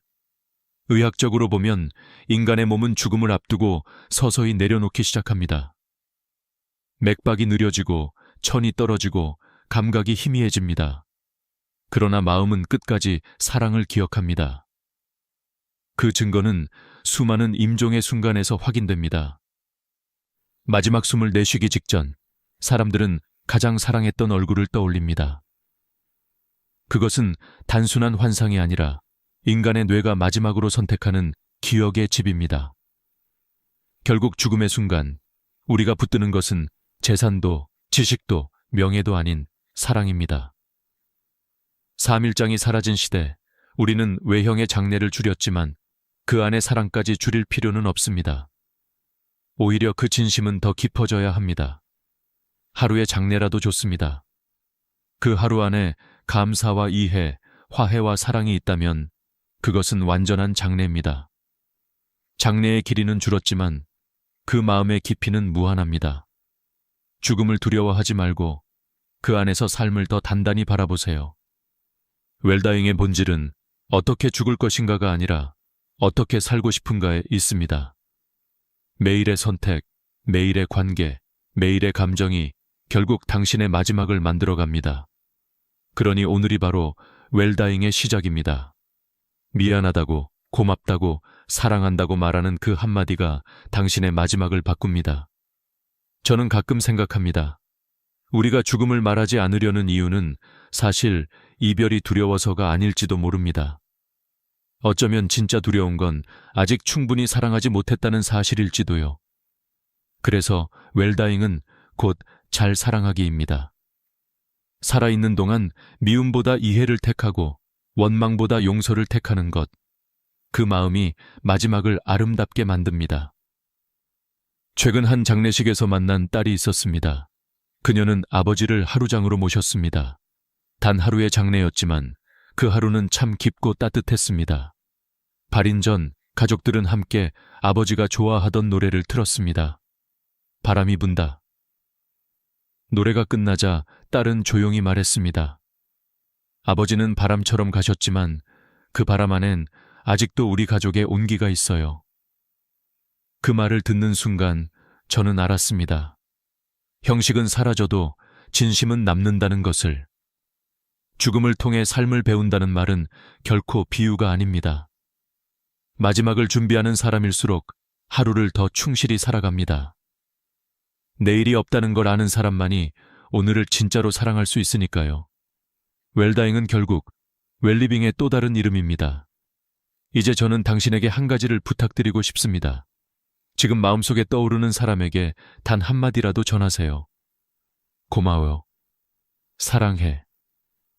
괜찮아. 그 짧은 말이 누군가의 내일을 바꿉니다. 그리고 그 순간 당신의 오늘도 함께 바뀔 겁니다. 죽음을 준비한다는 건 결국 더 잘 살아가기 위한 연습입니다. 이제 마지막 장에서 우리는 이 모든 이야기를 하나로 묶을 것입니다. 3일장이 사라진 시대, 그러나 인간의 진심은 여전히 남아있는 시대. 그 속에서 우리가 어떻게 서로의 마지막을 존중하고 스스로의 삶을 사랑으로 마무리할 수 있을지 이야기하며 이 긴 여정을 마치려 합니다. 3일장이 사라지는 시대, 죽음의 형식은 달라졌습니다. 그러나 그 안의 마음, 그 본질만큼은 변하지 않았습니다. 누군가를 떠나보낸다는 건 여전히 슬프고 여전히 사랑의 또 다른 형태입니다. 저는 의사로서 수많은 죽음을 보았습니다. 하지만 그 모든 마지막에는 공통된 한 문장이 있었습니다. 조금만 더 사랑할 걸. 그 짧은 한마디가 인간의 마음을 모두 설명하고 있었습니다. 죽음이 두려운 건 생의 끝 때문이 아니라 충분히 사랑하지 못했다는 후회 때문이었습니다. 그래서 저는 늘 말합니다. 존엄한 죽음을 준비하는 일은 결국 후회 없는 삶을 준비하는 일이라고요. 오늘 미안한 사람에게 용서를 구하고 고마운 사람에게 감사의 말을 전하세요. 죽음을 이야기하는 순간 삶은 더 선명해집니다. 그것이 웰다잉의 시작이자 가장 인간다운 선택입니다. 어느 노인 환자가 제 손을 잡으며 말했습니다. 선생님, 죽는 게 무섭지 않아요. 다만 내가 사랑했던 사람들에게 마지막 인사를 못할까봐 그게 걱정이에요. 그 말에 저는 대답했습니다. 그 인사는 아직 늦지 않았습니다. 지금 하시면 됩니다. 그는 고개를 끄덕이며 웃었습니다. 그 미소에는 평생의 고마움이 담겨 있었습니다. 죽음을 준비한다는 건 내 삶을 정리하는 동시에 남은 사람들의 삶을 지켜주는 일입니다. 당신의 마지막 말 한마디가 누군가의 내일을 지탱해 줍니다. 가족에게, 친구에게, 그리고 당신 자신에게 그 따뜻한 한마디가 마지막 순간을 평화로 바꿔줍니다. 요즘은 장례식장의 풍경이 변했습니다. 검은 양복 대신 평상복을 입고 향 대신 꽃을 놓고 슬픔 대신 감사의 노래를 부릅니다.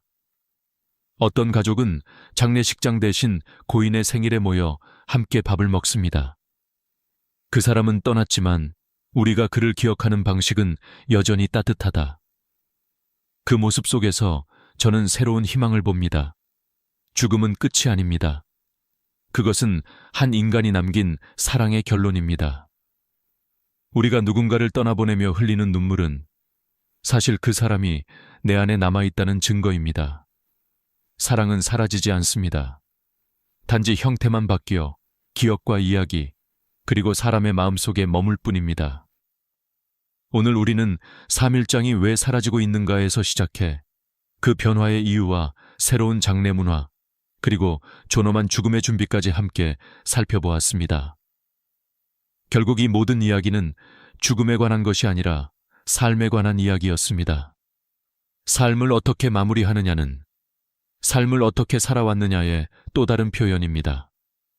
죽음을 간소화하는 게 아니라 그 안의 진심을 더 깊게 만드는 시대.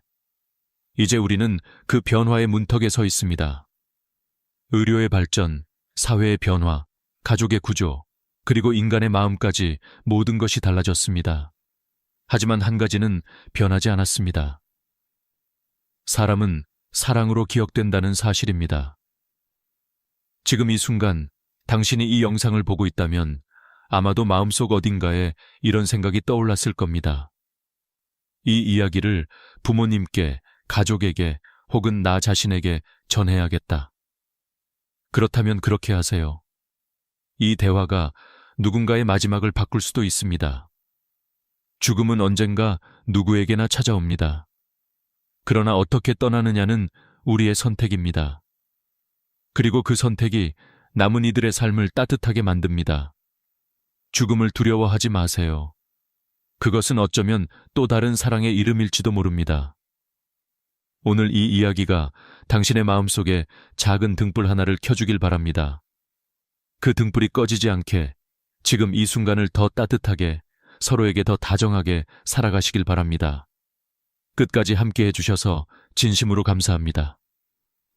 당신의 인생이 길든 짧든 그 안에 사랑이 있다면 그것은 이미 완전한 삶입니다.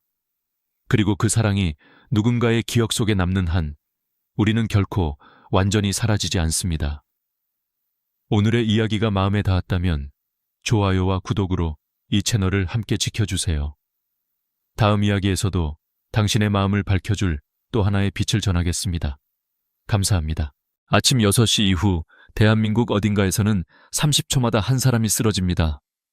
피가 멈춘 것도 숨이 막힌 것도 아닌데 몸이 말을 듣지 않습니다. 바로 뇌졸중입니다.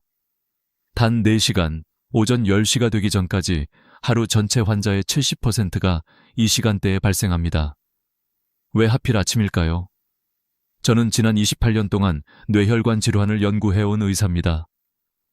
대학병원 응급실에서 수천 명의 환자들을 직접 보았습니다.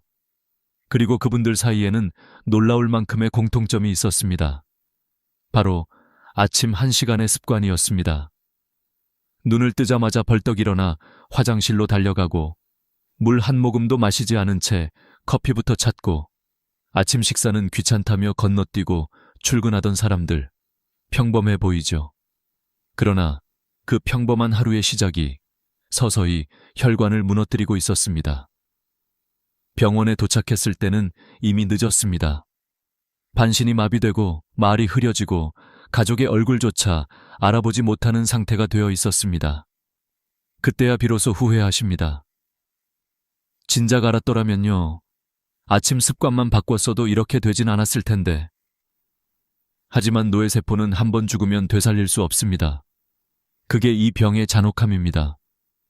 놀라운 건 그분들 대부분이 평소 나는 건강하다고 믿었다는 사실입니다. 병원도 잘 안 가고 약도 꾸준히 안 드시던 분들, 그러다 어느 날 아침 평소처럼 침대에서 벌떡 일어나다가 세상이 돌아가며 쓰러졌습니다. 구급차가 도착했을 땐 이미 골든타임이 끝나 있었습니다. 가족들이 울며 묻습니다. 어제까지 멀쩡했는데 왜 이렇게 됐나요? 전조 증상은 없었나요? 사실 있었습니다. 다만 몰랐을 뿐이죠. 매일 아침 느끼던 어지러움, 두통, 뒷목의 뻐근함, 그게 다 신호였습니다. 그런데 대부분 이렇게 말하셨습니다. 요즘 좀 피곤해서 그런가 봐요.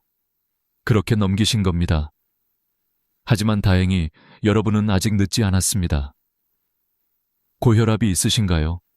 당뇨약이나 콜레스테롤 약을 드시나요? 그렇다면 지금이 바로 골든타임입니다. 뇌졸중은 하루아침에 오는 병이 아닙니다. 보통 5년에서 10년, 그 시간 동안 조용히 쌓입니다. 하지만 바로 그 시간이 기회이기도 합니다. 아침 습관만 바꾸면 뇌졸중을 막을 수 있습니다. 대한뇌졸중학회 통계에 따르면 성인 40명 중 1명이 뇌졸중 환자이며 매년 10만 명당 239명의 새로운 환자가 발생합니다. 하지만 더 무서운 건 재발입니다. 한번 뇌졸중을 겪은 사람 중 40%가 다시 겪습니다. 그리고 두 번째는 훨씬 더 치명적입니다. 그러나 희망은 있습니다. 오늘 제가 말씀드릴 7가지 아침 습관. 이걸 실천한 제 환자들 중에서는 재발한 분이 단 한 명도 없었습니다.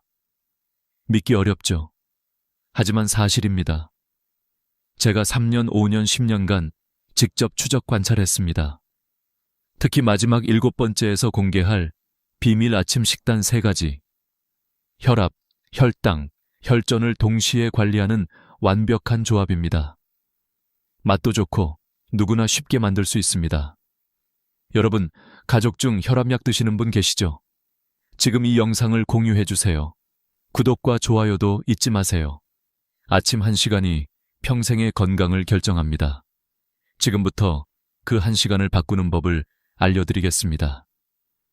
제 진료실에서 만난 분 중에 74세 한도윤 님이 계셨습니다. 은퇴 후 홀로 지내시던 분이었죠. 아침마다 눈을 뜨면 제일 먼저 하던 일이 텔레비전을 켜는 거였습니다. 뉴스를 보며 커피를 내리고 식빵 한 조각을 집어들고 병원으로 출근하듯 걷는 것이 일상이었죠. 고혈압과 당뇨가 있었지만 약만 잘 먹으면 된다고 생각하셨습니다. 의사가 아침 식사 꼭 하셔야 합니다. 운동 조금이라도 하세요 라고 말해도 그저 미소만 지으셨습니다. 그러던 어느 날 아침이었습니다. 평소처럼 침대에서 벌떡 일어나려는 순간 한쪽 팔에 힘이 쭉 빠졌습니다. 순간 어지럽고 세상이 한쪽으로 기울더니 그대로 바닥으로 쓰러지셨죠. 입이 한쪽으로 돌아가고 말이 흐트러졌습니다. 다행히 아래층에 사는 이웃이 이상한 소리를 듣고 신고해 병원으로 오셨습니다. 골든타임 안에 도착하셔서 생명에는 지장이 없었지만 검사 결과는 충격적이었습니다. MRI 사진에는 작은 뇌경색이 여러 번 지나갔던 흔적이 남아 있었거든요. 본인은 그동안 아무 증상도 몰랐습니다. 어쩐지 요즘 팔이 좀 저리긴 했는데 하고 고개를 숙이셨죠. 치료가 끝난 뒤 제가 조심스레 여쭤봤습니다. 평소 아침은 어떻게 보내셨어요? 한도윤님은 머쓱하게 웃으며 대답하셨습니다. 그냥 평범했죠.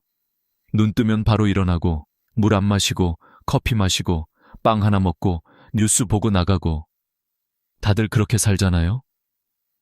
그 대답이 제 가슴에 박혔습니다. 너무 많은 사람들이 그렇게 살고 있었으니까요. 그래서 저는 그분에게 종이 한 장을 건넸습니다.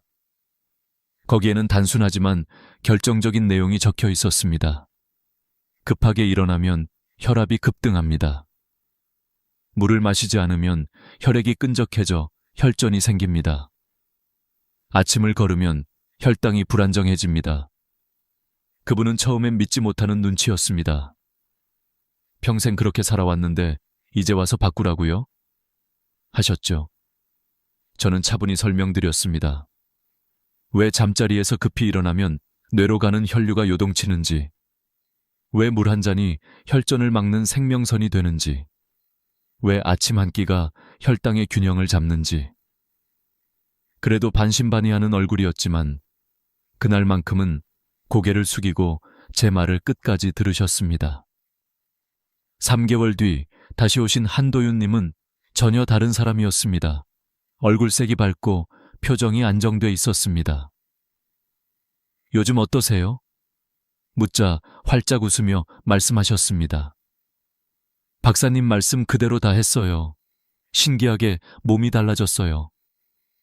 매일 아침 천천히 일어나 물 한 잔을 마시고 5분간 호흡 명상을 하며 혈압을 잰 뒤 간단한 스트레칭을 하고 꼭 아침 식사를 챙긴다고 했습니다. 가장 좋아하는 메뉴는 토마토 달걀 볶음이래요. 실제로 혈압 수치를 보니 예전엔 150에 95였는데 지금은 130에 80으로 떨어졌습니다. 혈당도 안정됐습니다. 예전엔 아침마다 가슴이 두근거리고 불안했는데 요즘은 몸이 편안해요. 그 말에 저도 미소를 지었습니다. 그때 깨달았습니다. 사람의 인생을 바꾸는 건 거대한 결심이 아니라 아주 작은 변화라는 걸. 지금 이 영상을 보고 계신 분들 중에도 나는 괜찮겠지 하며 넘기시는 분이 있을 겁니다. 하지만 그렇지 않습니다. 뇌졸중은 예고 없이 찾아오지만 결코 갑작스러운 병이 아닙니다. 작은 습관이 쌓여 만든 결과일 뿐입니다. 오늘 아침부터라도 천천히 일어나고 물 한 잔을 마시고 단 1분이라도 호흡을 고르세요. 그것이 바로 여러분의 뇌를 지키는 첫 걸음입니다. 아침에 알람이 울리면 바로 일어나시나요? 그 습관이야말로 뇌혈관을 위협하는 가장 위험한 행동입니다. 잠에서 깬 직후는 혈압이 하루 중 가장 급격하게 상승하는 시간대입니다. 의학적으로는 기상 후 혈압 급등 현상, 즉 모닝 서지, 모닝 서지라고 부릅니다. 연구에 따르면 이 시기에 수축기 혈압이 130mg 이상으로 급격히 오르는 패턴이 반복되면 심혈관 질환의 위험이 크게 높아진다고 합니다. 일본의 한 대규모 연구에서는 아침 혈압이 155mg 이상인 사람은 103mg 미만인 사람보다 뇌졸중 발생 위험이 무려 6배 높다는 결과도 있었습니다. 67세 박정태 님이 그랬습니다. 평생 새벽형 인간이셨죠. 매일 새벽 5시면 눈이 떠지고 바로 운동복을 챙겨 입고 동네를 뛰셨습니다. 몸을 깨우는 건 아침 운동이 최고지. 그렇게 수십 년을 지내셨습니다. 그런데 어느 날 아침 현관에서 운동화를 신던 순간 그대로 쓰러지셨습니다. 급격한 혈압 상승으로 인한 뇌출혈이었습니다. 다행히 수술로 목숨은 건지셨지만 재활 기간이 6개월이나 걸렸습니다. 왼쪽 팔다리가 마비되어 지금도 지팡이 없이는 걷기 힘드십니다. 그분이 재활 중 제게 이런 말씀을 하셨습니다. 박사님, 진작 알았더라면 그렇게 서둘러 일어나진 않았을 겁니다. 운동이 좋다는 생각 하나로 아침마다 뛰던 게 결국 화근이었어요. 왜 이런 일이 생길까요? 그 이유는 아주 간단합니다. 잠자는 동안 우리 몸은 부교감 신경이 우세한 상태입니다. 혈압은 낮고 심박수는 느리고 근육은 이완되어 있습니다. 이건 휴식 모드입니다. 그런데 갑자기 벌떡 일어나면 교감신경이 급격히 활성화됩니다. 몸이 전투 모드로 바뀌는 겁니다. 심장이 빨리 뛰고 혈관이 수축하며 혈압이 순식간에 치솟습니다. 건강한 사람도 이때 혈압이 2030mmHg 올라가지만 고혈압이나 동맥경화가 있는 분들에게는 그 상승이 폭발적인 부담이 됩니다. 이미 약해진 혈관이 이 압력을 버티지 못하면 터지거나 막히게 됩니다. 그것이 바로 뇌졸중입니다. 그래서 이렇게 하셔야 합니다. 알람이 울려도 바로 일어나지 마세요. 눈을 뜨고 나서 최소 1분은 침대에 그대로 누워 계세요. 그 시간 동안 심호흡 3번 하세요. 코로 4초간 천천히 들이마시고 입으로 6초간 길게 내쉬세요. 복부가 오르내리는 걸 느끼며 천천히 3번 반복합니다. 뇌에 산소가 공급되고 몸이 서서히 깨어납니다. 그 다음 기지개를 켜세요. 팔을 머리 위로 천천히 올리고 다리를 길게 뻗으며 발끝까지 힘을 줍니다. 5초간 유지했다가 후 하고 힘을 푸세요. 이 동작을 2-3번 반복합니다. 혈액이 몸 구석구석으로 돌고 근육이 깨어납니다. 마지막으로 몸을 옆으로 돌려 누운 상태에서 아래쪽 팔로 바닥을 짚고 천천히 일어나세요. 단 1분이면 충분합니다. 이 한 분이 여러분의 혈관을 지킵니다. 반대로 절대 하지 말아야 할 것도 있습니다. 알람이 울리자마자 벌떡 일어나기, 바로 화장실로 달려가기, 일어나자마자 운동하러 나가기. 특히 겨울 아침의 야외 운동은 정말 위험합니다. 차가운 공기가 혈관을 수축시키고 혈압을 순식간에 올리기 때문입니다. 눈을 뜨고 바로 일어나느냐, 아니면 1분만 숨을 고르느냐. 이 작은 차이가 생사를 갈라놓을 수도 있습니다. 지금 이 순간에도 누군가는 급하게 일어나며 혈압이 180까지 치솟고 있을지도 모릅니다. 하지만 여러분은 이제 알고 있습니다. 단 1분의 여유가 뇌혈관을 지키는 첫 번째 방패라는 것을요. 자는 동안 우리 몸은 생각보다 많은 수분을 잃습니다. 호흡으로 약 200ml, 땀으로 약 300ml, 합치면 약 500ml, 종이컵 3잔 분량의 물이 우리 몸에서 사라집니다. 그래서 아침에 일어나면 몸속은 사막처럼 메말라 있습니다. 그런데 대부분의 사람들은 이때 커피부터 마십니다. 물 한 모금 없이 말이죠. 바로 그 습관이 혈관을 가장 먼저 공격합니다. 수분이 부족하면 혈액은 끈적해집니다. 의학적으로는 혈액점도 증가라고 부르죠. 혈액이 끈적하면 혈류 속도가 느려지고 그만큼 혈압은 높아집니다. 심장은 더 강하게 펌프질을 해야 하기 때문에 혈관벽에 압력이 더해집니다. 이 상태가 반복되면 결국 혈관이 손상됩니다.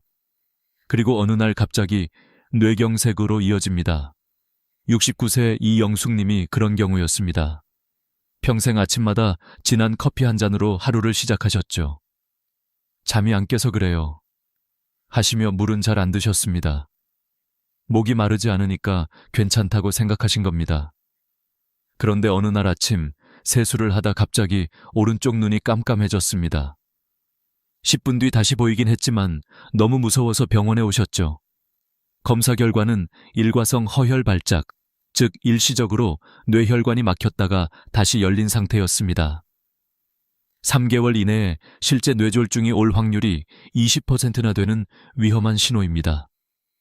그 후 이영숙님은 아침 습관을 완전히 바꾸셨습니다. 이제는 눈을 뜨면 커피 대신 미지근한 물 한 잔을 천천히 마십니다.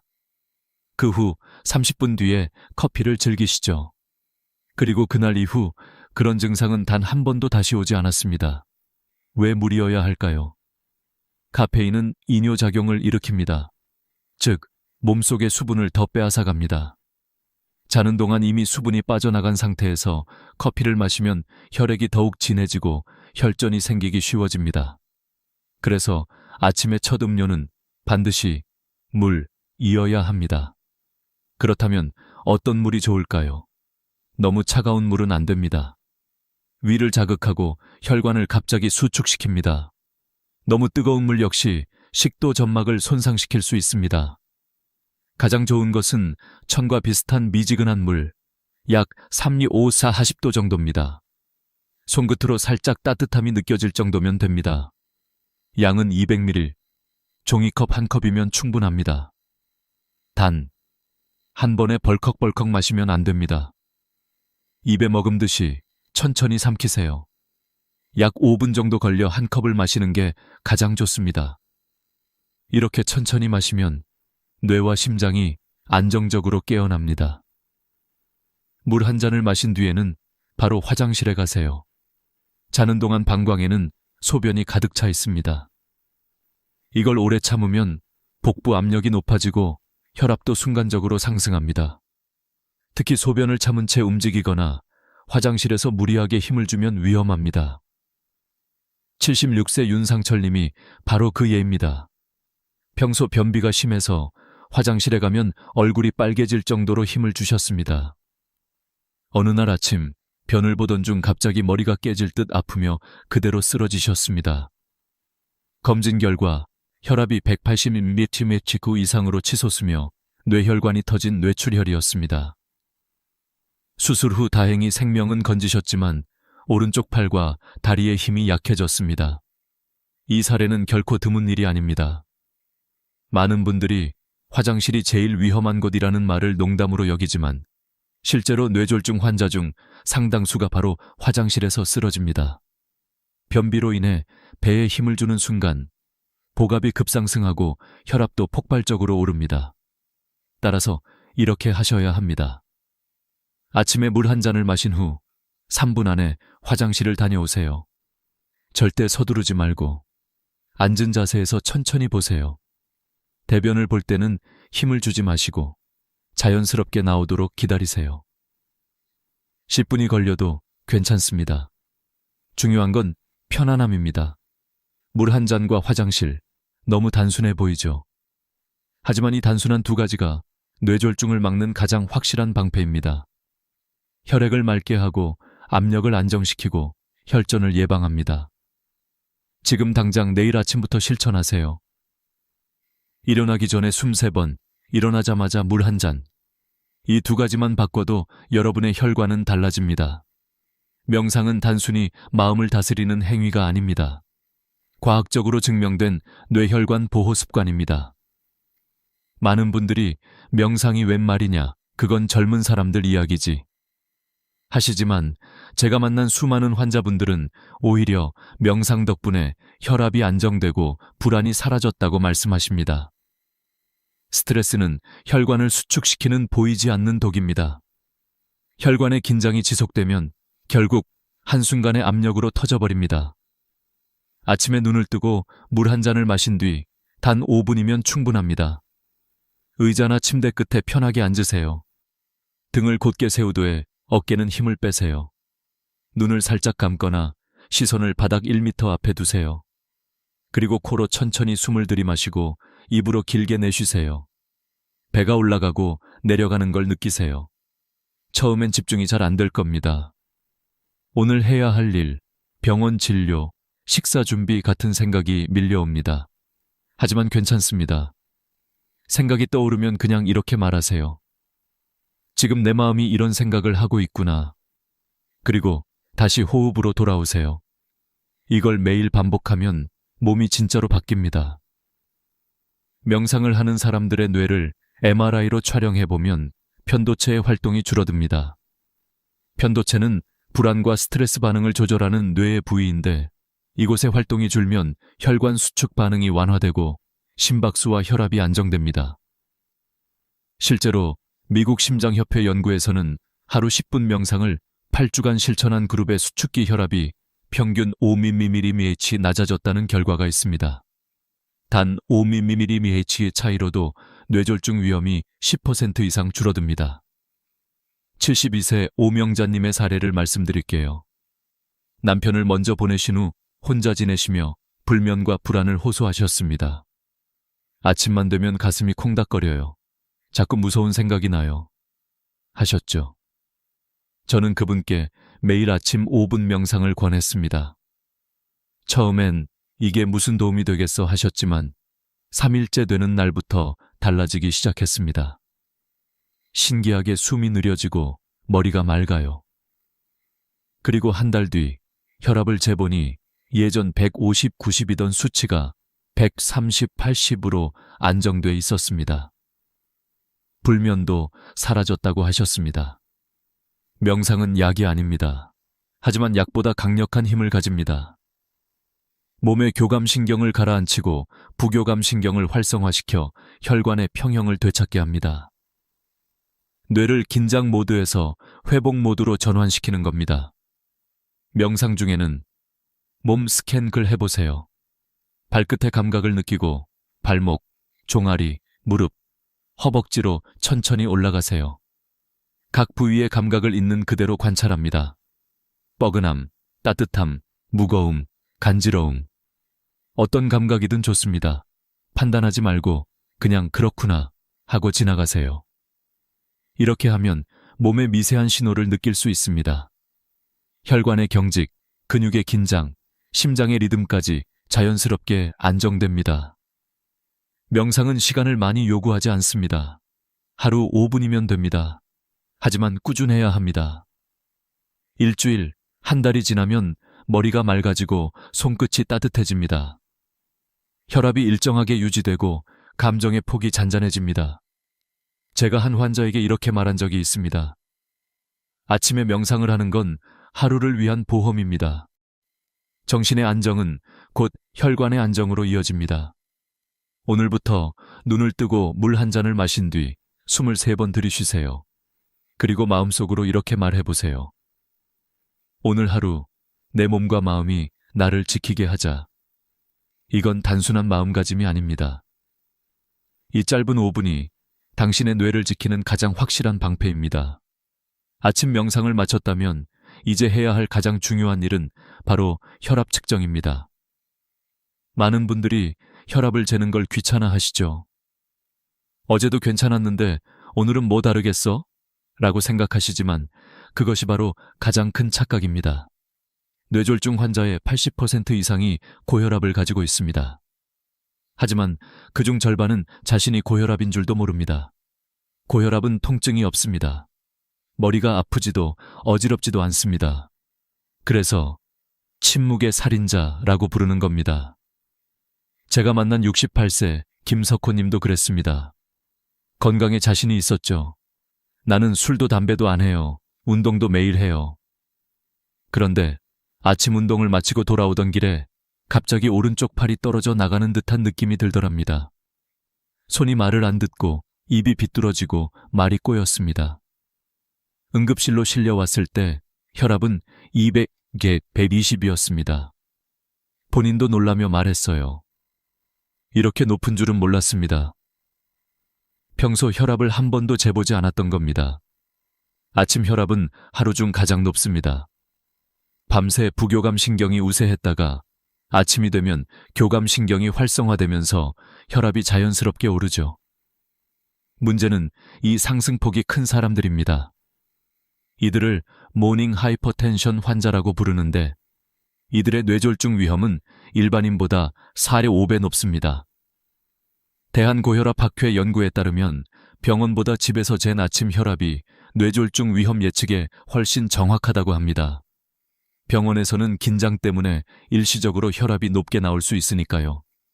그래서 아침에 명상을 마친 뒤 마음이 안정된 상태에서 혈압을 재세요. 방법은 간단하지만 제대로 해야 합니다. 등받이가 있는 의자에 앉아 등을 기대고 두 발은 바닥에 평평하게 붙입니다. 다리를 꼬지 마세요. 팔은 테이블 위에 올려 심장 높이와 같은 위치로 두세요. 커프는 팔꿈치 위 3cm 부위에 감습니다. 너무 꽉 조이지도 느슨하지도 않게 손가락 한 개가 들어갈 정도가 적당합니다. 혈압을 재기 전에 5분간 조용히 앉아 계세요. 대화도 하지 말고 심호흡도 하지 말고 그냥 편안히 앉아 계시면 됩니다. 첫 번째 측정 후에는 2분 정도 기다렸다가 두 번째로 측정하세요. 두 번째 수치가 더 정확합니다.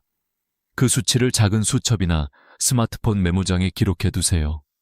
날짜, 시간, 수축기 혈압, 이왕이 혈압을 함께 적으면 됩니다. 기준은 간단합니다. 가정 혈압 기준으로 135, 85mmHg 이상이면 고혈압입니다.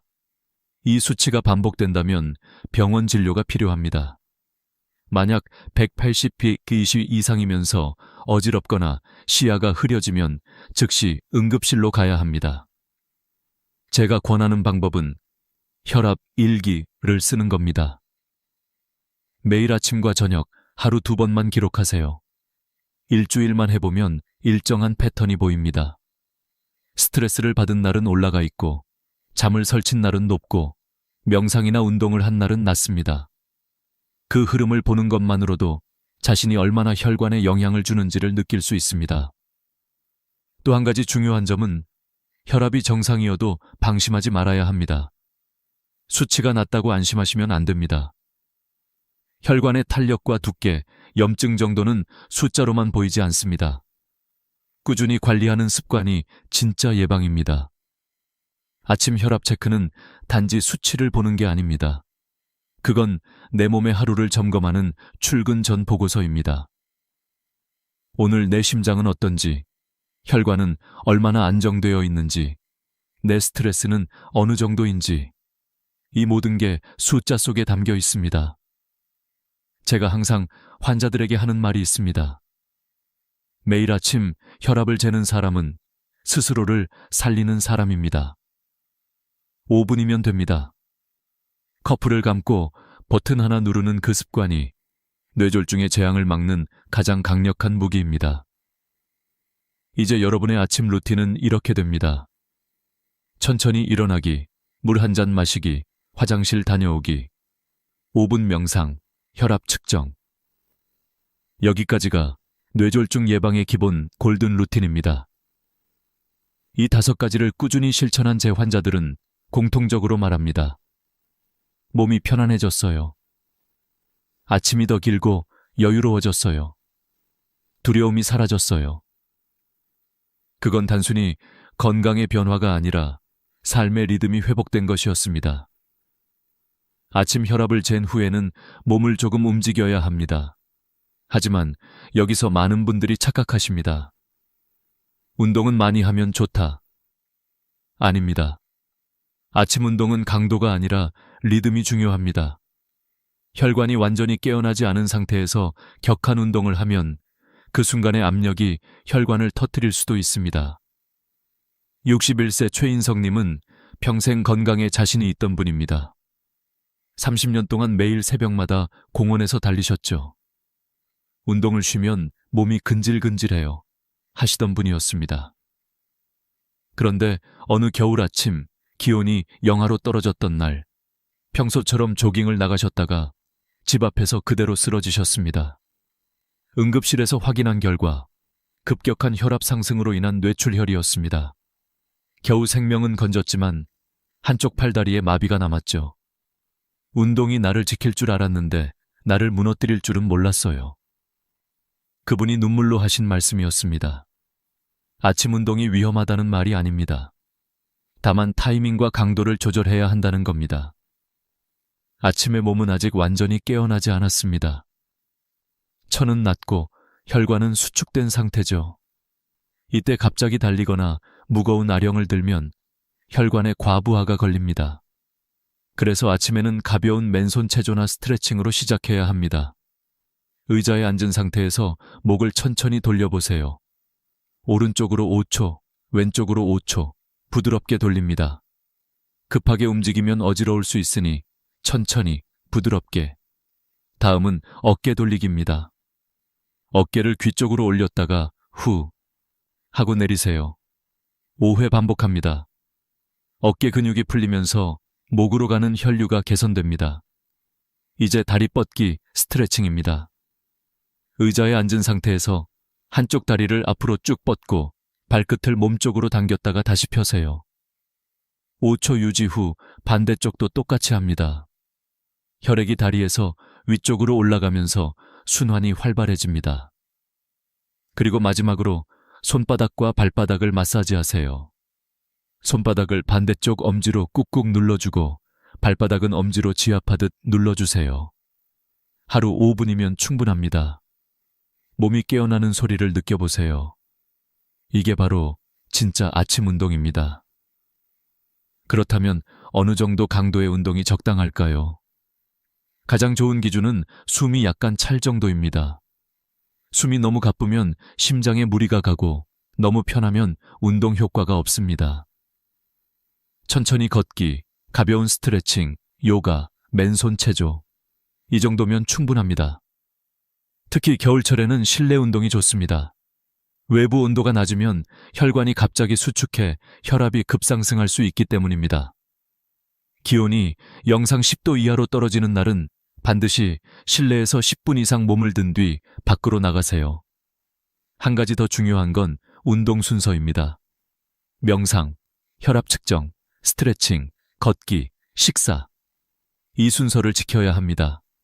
순서가 바뀌면 몸의 리듬이 깨집니다. 예를 들어 식사 전 격한 운동을 하면 혈당이 급격히 떨어지고 명상 전에 움직이면 심박수가 높아져 안정 효과가 떨어집니다. 72세 오승호님은 이 순서를 지킨 덕분에 인생이 바뀌었다고 하셨습니다. 예전엔 아침마다 피곤하고 어지러웠어요. 근데 이제는 눈을 뜨면 하루가 기대돼요. 실제로 그의 혈압 수치는 140, 90에서 125, 80으로 떨어졌습니다. 그는 말했습니다. 운동은 몸을 지키는 게 아니라 마음을 바꾸는 일인 줄 몰랐어요. 그 말이 참 인상 깊었습니다. 운동의 목적은 근육을 만드는 게 아닙니다.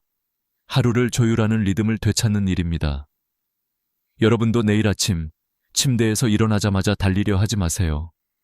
숨을 고르고 몸을 깨우고 천천히 리듬을 맞추세요. 그 단 10분이 하루의 혈관을 안정시키고 뇌를 보호합니다. 뇌졸중은 거창한 이유로 오지 않습니다. 그저 조용히 아무 일도 없던 아침의 작은 순간에 찾아옵니다. 그러나 그 조용한 10분이 평생을 지켜주는 방패가 될 수 있습니다. 아침은 전투가 아니라 회복의 시간입니다. 몸을 깨우되 서두르지 마세요. 그게 바로 건강을 지키는 첫걸음입니다. 이제 아침 루틴의 마지막 단계, 바로 식사입니다. 요즘은 간헐적 단식이 유행이라 아침을 거르는 게 좋다던데요. 이런 말을 자주 들었습니다. 하지만 단언컨대 고혈압이나 당뇨가 있는 분이라면 아침을 걸러서는 안 됩니다. 아침을 거르면 혈당과 혈압이 불안정해집니다. 공복 상태가 길어지면 우리 몸은 이를 비상 상황으로 인식합니다. 그 즉시 스트레스 호르몬, 즉 아드레날린과 코르티솔이 분비되어 혈압을 끌어올리고 혈당을 급상승시킵니다. 혈당이 급등하면 곧바로 급락이 오고 그 과정에서 혈관 내벽에 염증이 생깁니다. 이 염증이 쌓여 혈관이 손상되고 어느 날 갑자기 혈전이 만들어집니다. 대한뇌졸중학회의 연구 결과에 따르면 아침 식사를 거르는 사람의 뇌졸중 발병 위험은 3배 이상 높습니다. 단순한 통계가 아닙니다. 실제 응급실에서 본 환자 중 상당수가 요즘 다이어트 중이라 아침은 안 먹어요 라고 말했습니다. 그럼 무조건 뭐라도 먹으면 괜찮을까요? 아닙니다. 아침엔 무엇을 먹느냐가 먹느냐보다 훨씬 중요합니다. 피해야 할 음식, 첫째, 가공육입니다. 베이컨, 햄, 소시지, 스팸. 이런 음식들은 나트륨과 포화지방의 덩어리입니다. 아침부터 이런 걸 먹으면 혈압이 순식간에 상승합니다. 세계보건기구 WHO는 가공육을 1급 발암물질로 분류했습니다. 둘째, 짜게 절인 음식입니다. 젓갈, 장아찌, 염장 생선. 전통 반찬이라 반가울 수 있지만 나트륨 함량은 거의 폭탄 수준입니다. 젓갈 한 숟가락에는 1000mg의 나트륨이 들어있습니다.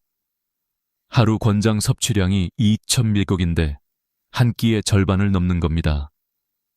셋째, 라면과 인스턴트 식품입니다. 라면 한 개의 나트륨은 2000mg로 가까이 됩니다. 게다가 국물까지 마신다면 혈관에 바로 부담이 갑니다. 한 번쯤은 괜찮겠지. 하지만 그 한 번이 쌓여 혈관을 무너뜨립니다. 넷째, 정제 탄수화물입니다. 흰밥, 흰빵, 떡, 국수 등은 섬유질이 제거되어 혈당을 급격히 올립니다. 혈당이 급변하면 혈관 내벽이 손상되고 콜레스테롤이 들러붙습니다. 다섯째, 달콤한 음식과 가당 음료입니다. 과일 주스, 시리얼, 단빵, 설탕 커피. 이런 음식들은 혈당을 폭등시켜 뇌혈관을 자극합니다. 그럼 어떤 음식을 먹어야 할까요? 제가 진료실에서 직접 권하는 3대 아침 식단을 알려드리겠습니다.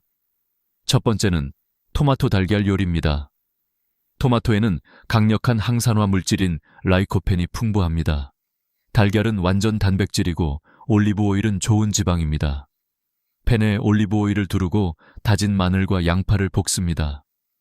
향이 올라오면 토마토를 넣고 약불로 10분 익히세요.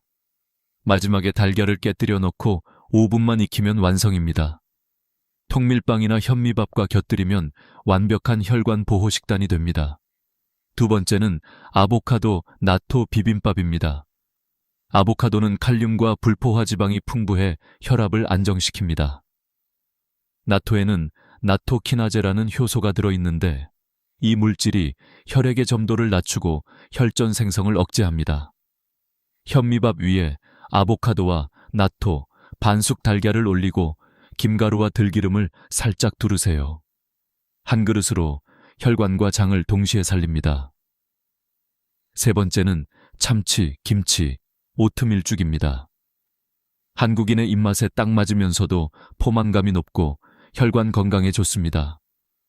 올리브 오일에 양파와 김치를 볶고 오트밀 5스푼과 참치 1캔, 물 2컵을 넣고 끓이면 됩니다. 5분이면 완성되는 뇌혈관 보호식이죠. 이 세 가지 식단은 제가 10년 넘게 추적한 결과 뇌졸중 재발 환자들 중 이 조합을 실천한 분들은 단 한 명도 다시 쓰러지지 않았습니다. 아침 식사는 단지 배를 채우는 일이 아닙니다.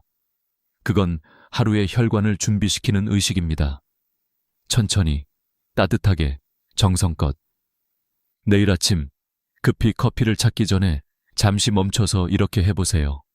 물 한 잔을 마시고 심호흡을 3번 하고 달걀을 익히는 동안 창밖의 햇살을 한번 바라보세요. 그 10분의 여유가 당신의 뇌를 지키는 가장 값진 시간입니다. 건강은 병원에서 시작되지 않습니다. 매일의 작은 선택, 그 평범한 아침 한 끼에서 시작됩니다. 그 선택이 바로 당신의 10년 후 혈관을 만드는 시간입니다. 지금까지 말씀드린 아침, 루틴, 천천히 일어나기, 물 한 잔, 화장실, 명상, 혈압 체크, 가벼운 운동, 아침 식사. 이 7가지 습관을 지키는 일은 거창하지 않습니다. 그러나 그 단순한 반복이 수천 명의 삶을 바꿔놓았습니다. 저는 지난 20여 년 동안 수많은 환자들을 지켜봤습니다. 그중엔 단지 3개월 만에 몸이 달라진 분들이 계셨습니다. 74세 한도윤님은 처음 저를 만났을 때 혈압이 150/95였고 당뇨도 불안정했습니다. 그런데 3개월 후 다시 오셨을 때 혈압은 130/80으로 떨어져 있었습니다. 약의 효과냐고요? 아닙니다. 그는 박사님이 알려주신 아침 습관을 지켰어요. 처음엔 귀찮았는데 이젠 안 하면 불안해요. 하셨습니다. 66세 박정태님은 재활 중이었지만 매일 아침 심호흡 5번과 스트레칭을 꾸준히 했습니다. 반신마비로 지팡이에 의지하던 분이었지만 6개월 만에 혼자 걸어서 병원 문을 들어오셨습니다. 운동이라 생각 안 했어요. 그냥 하루를 시작하는 의식이었어요. 라고 하셨습니다. 이영숙님은 1년 동안 뇌졸중 전조 증상이 한 번도 오지 않았습니다. 윤상철님은 변비가 완전히 사라졌습니다. 이젠 화장실이 무섭지 않아요. 물을 많이 마시고 섬유질을 챙겨 먹으니까 자연스럽게 해결되더라고요. 하셨습니다. 그들의 공통점은 단 하나였습니다. 매일 했다. 완벽하지 않아도 때로는 빠뜨려도 괜찮았습니다. 중요한 건 다시 하는 것이었습니다.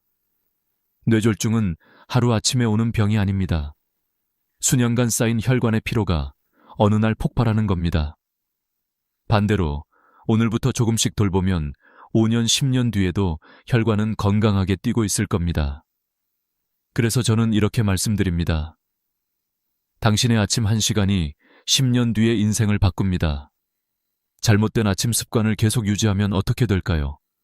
매일 아침 벌떡 일어나면 혈압이 급등합니다.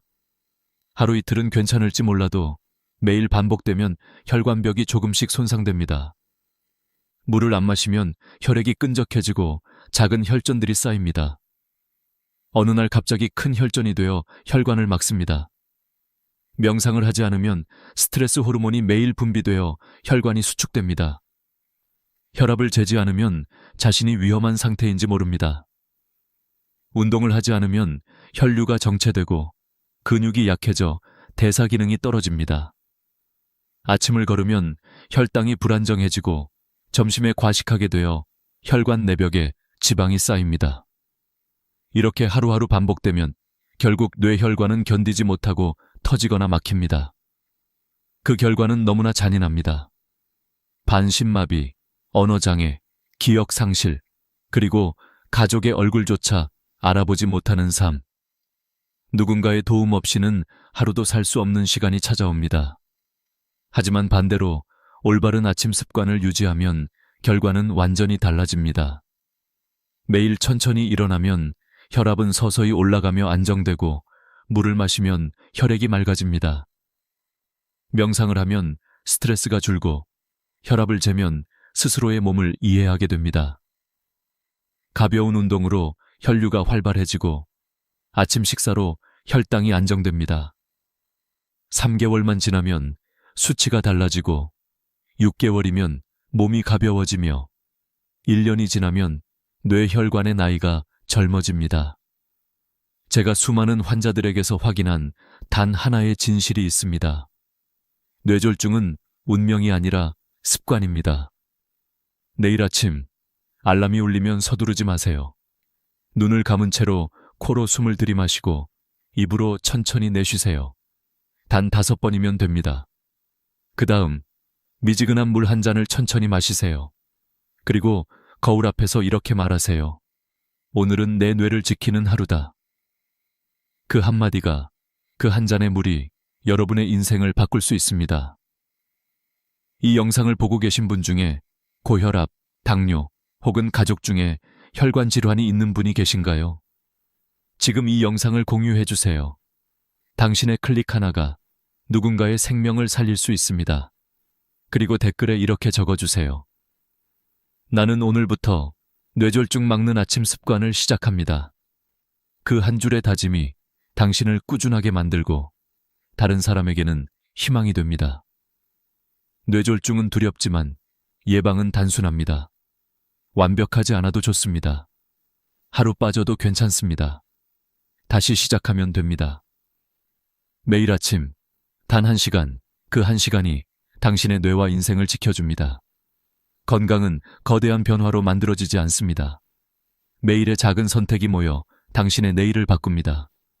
여러분의 평범한 아침이 누군가의 기적이 될 수 있기를 바랍니다. 지금 이 순간부터 당신의 뇌혈관은 새롭게 시작됩니다.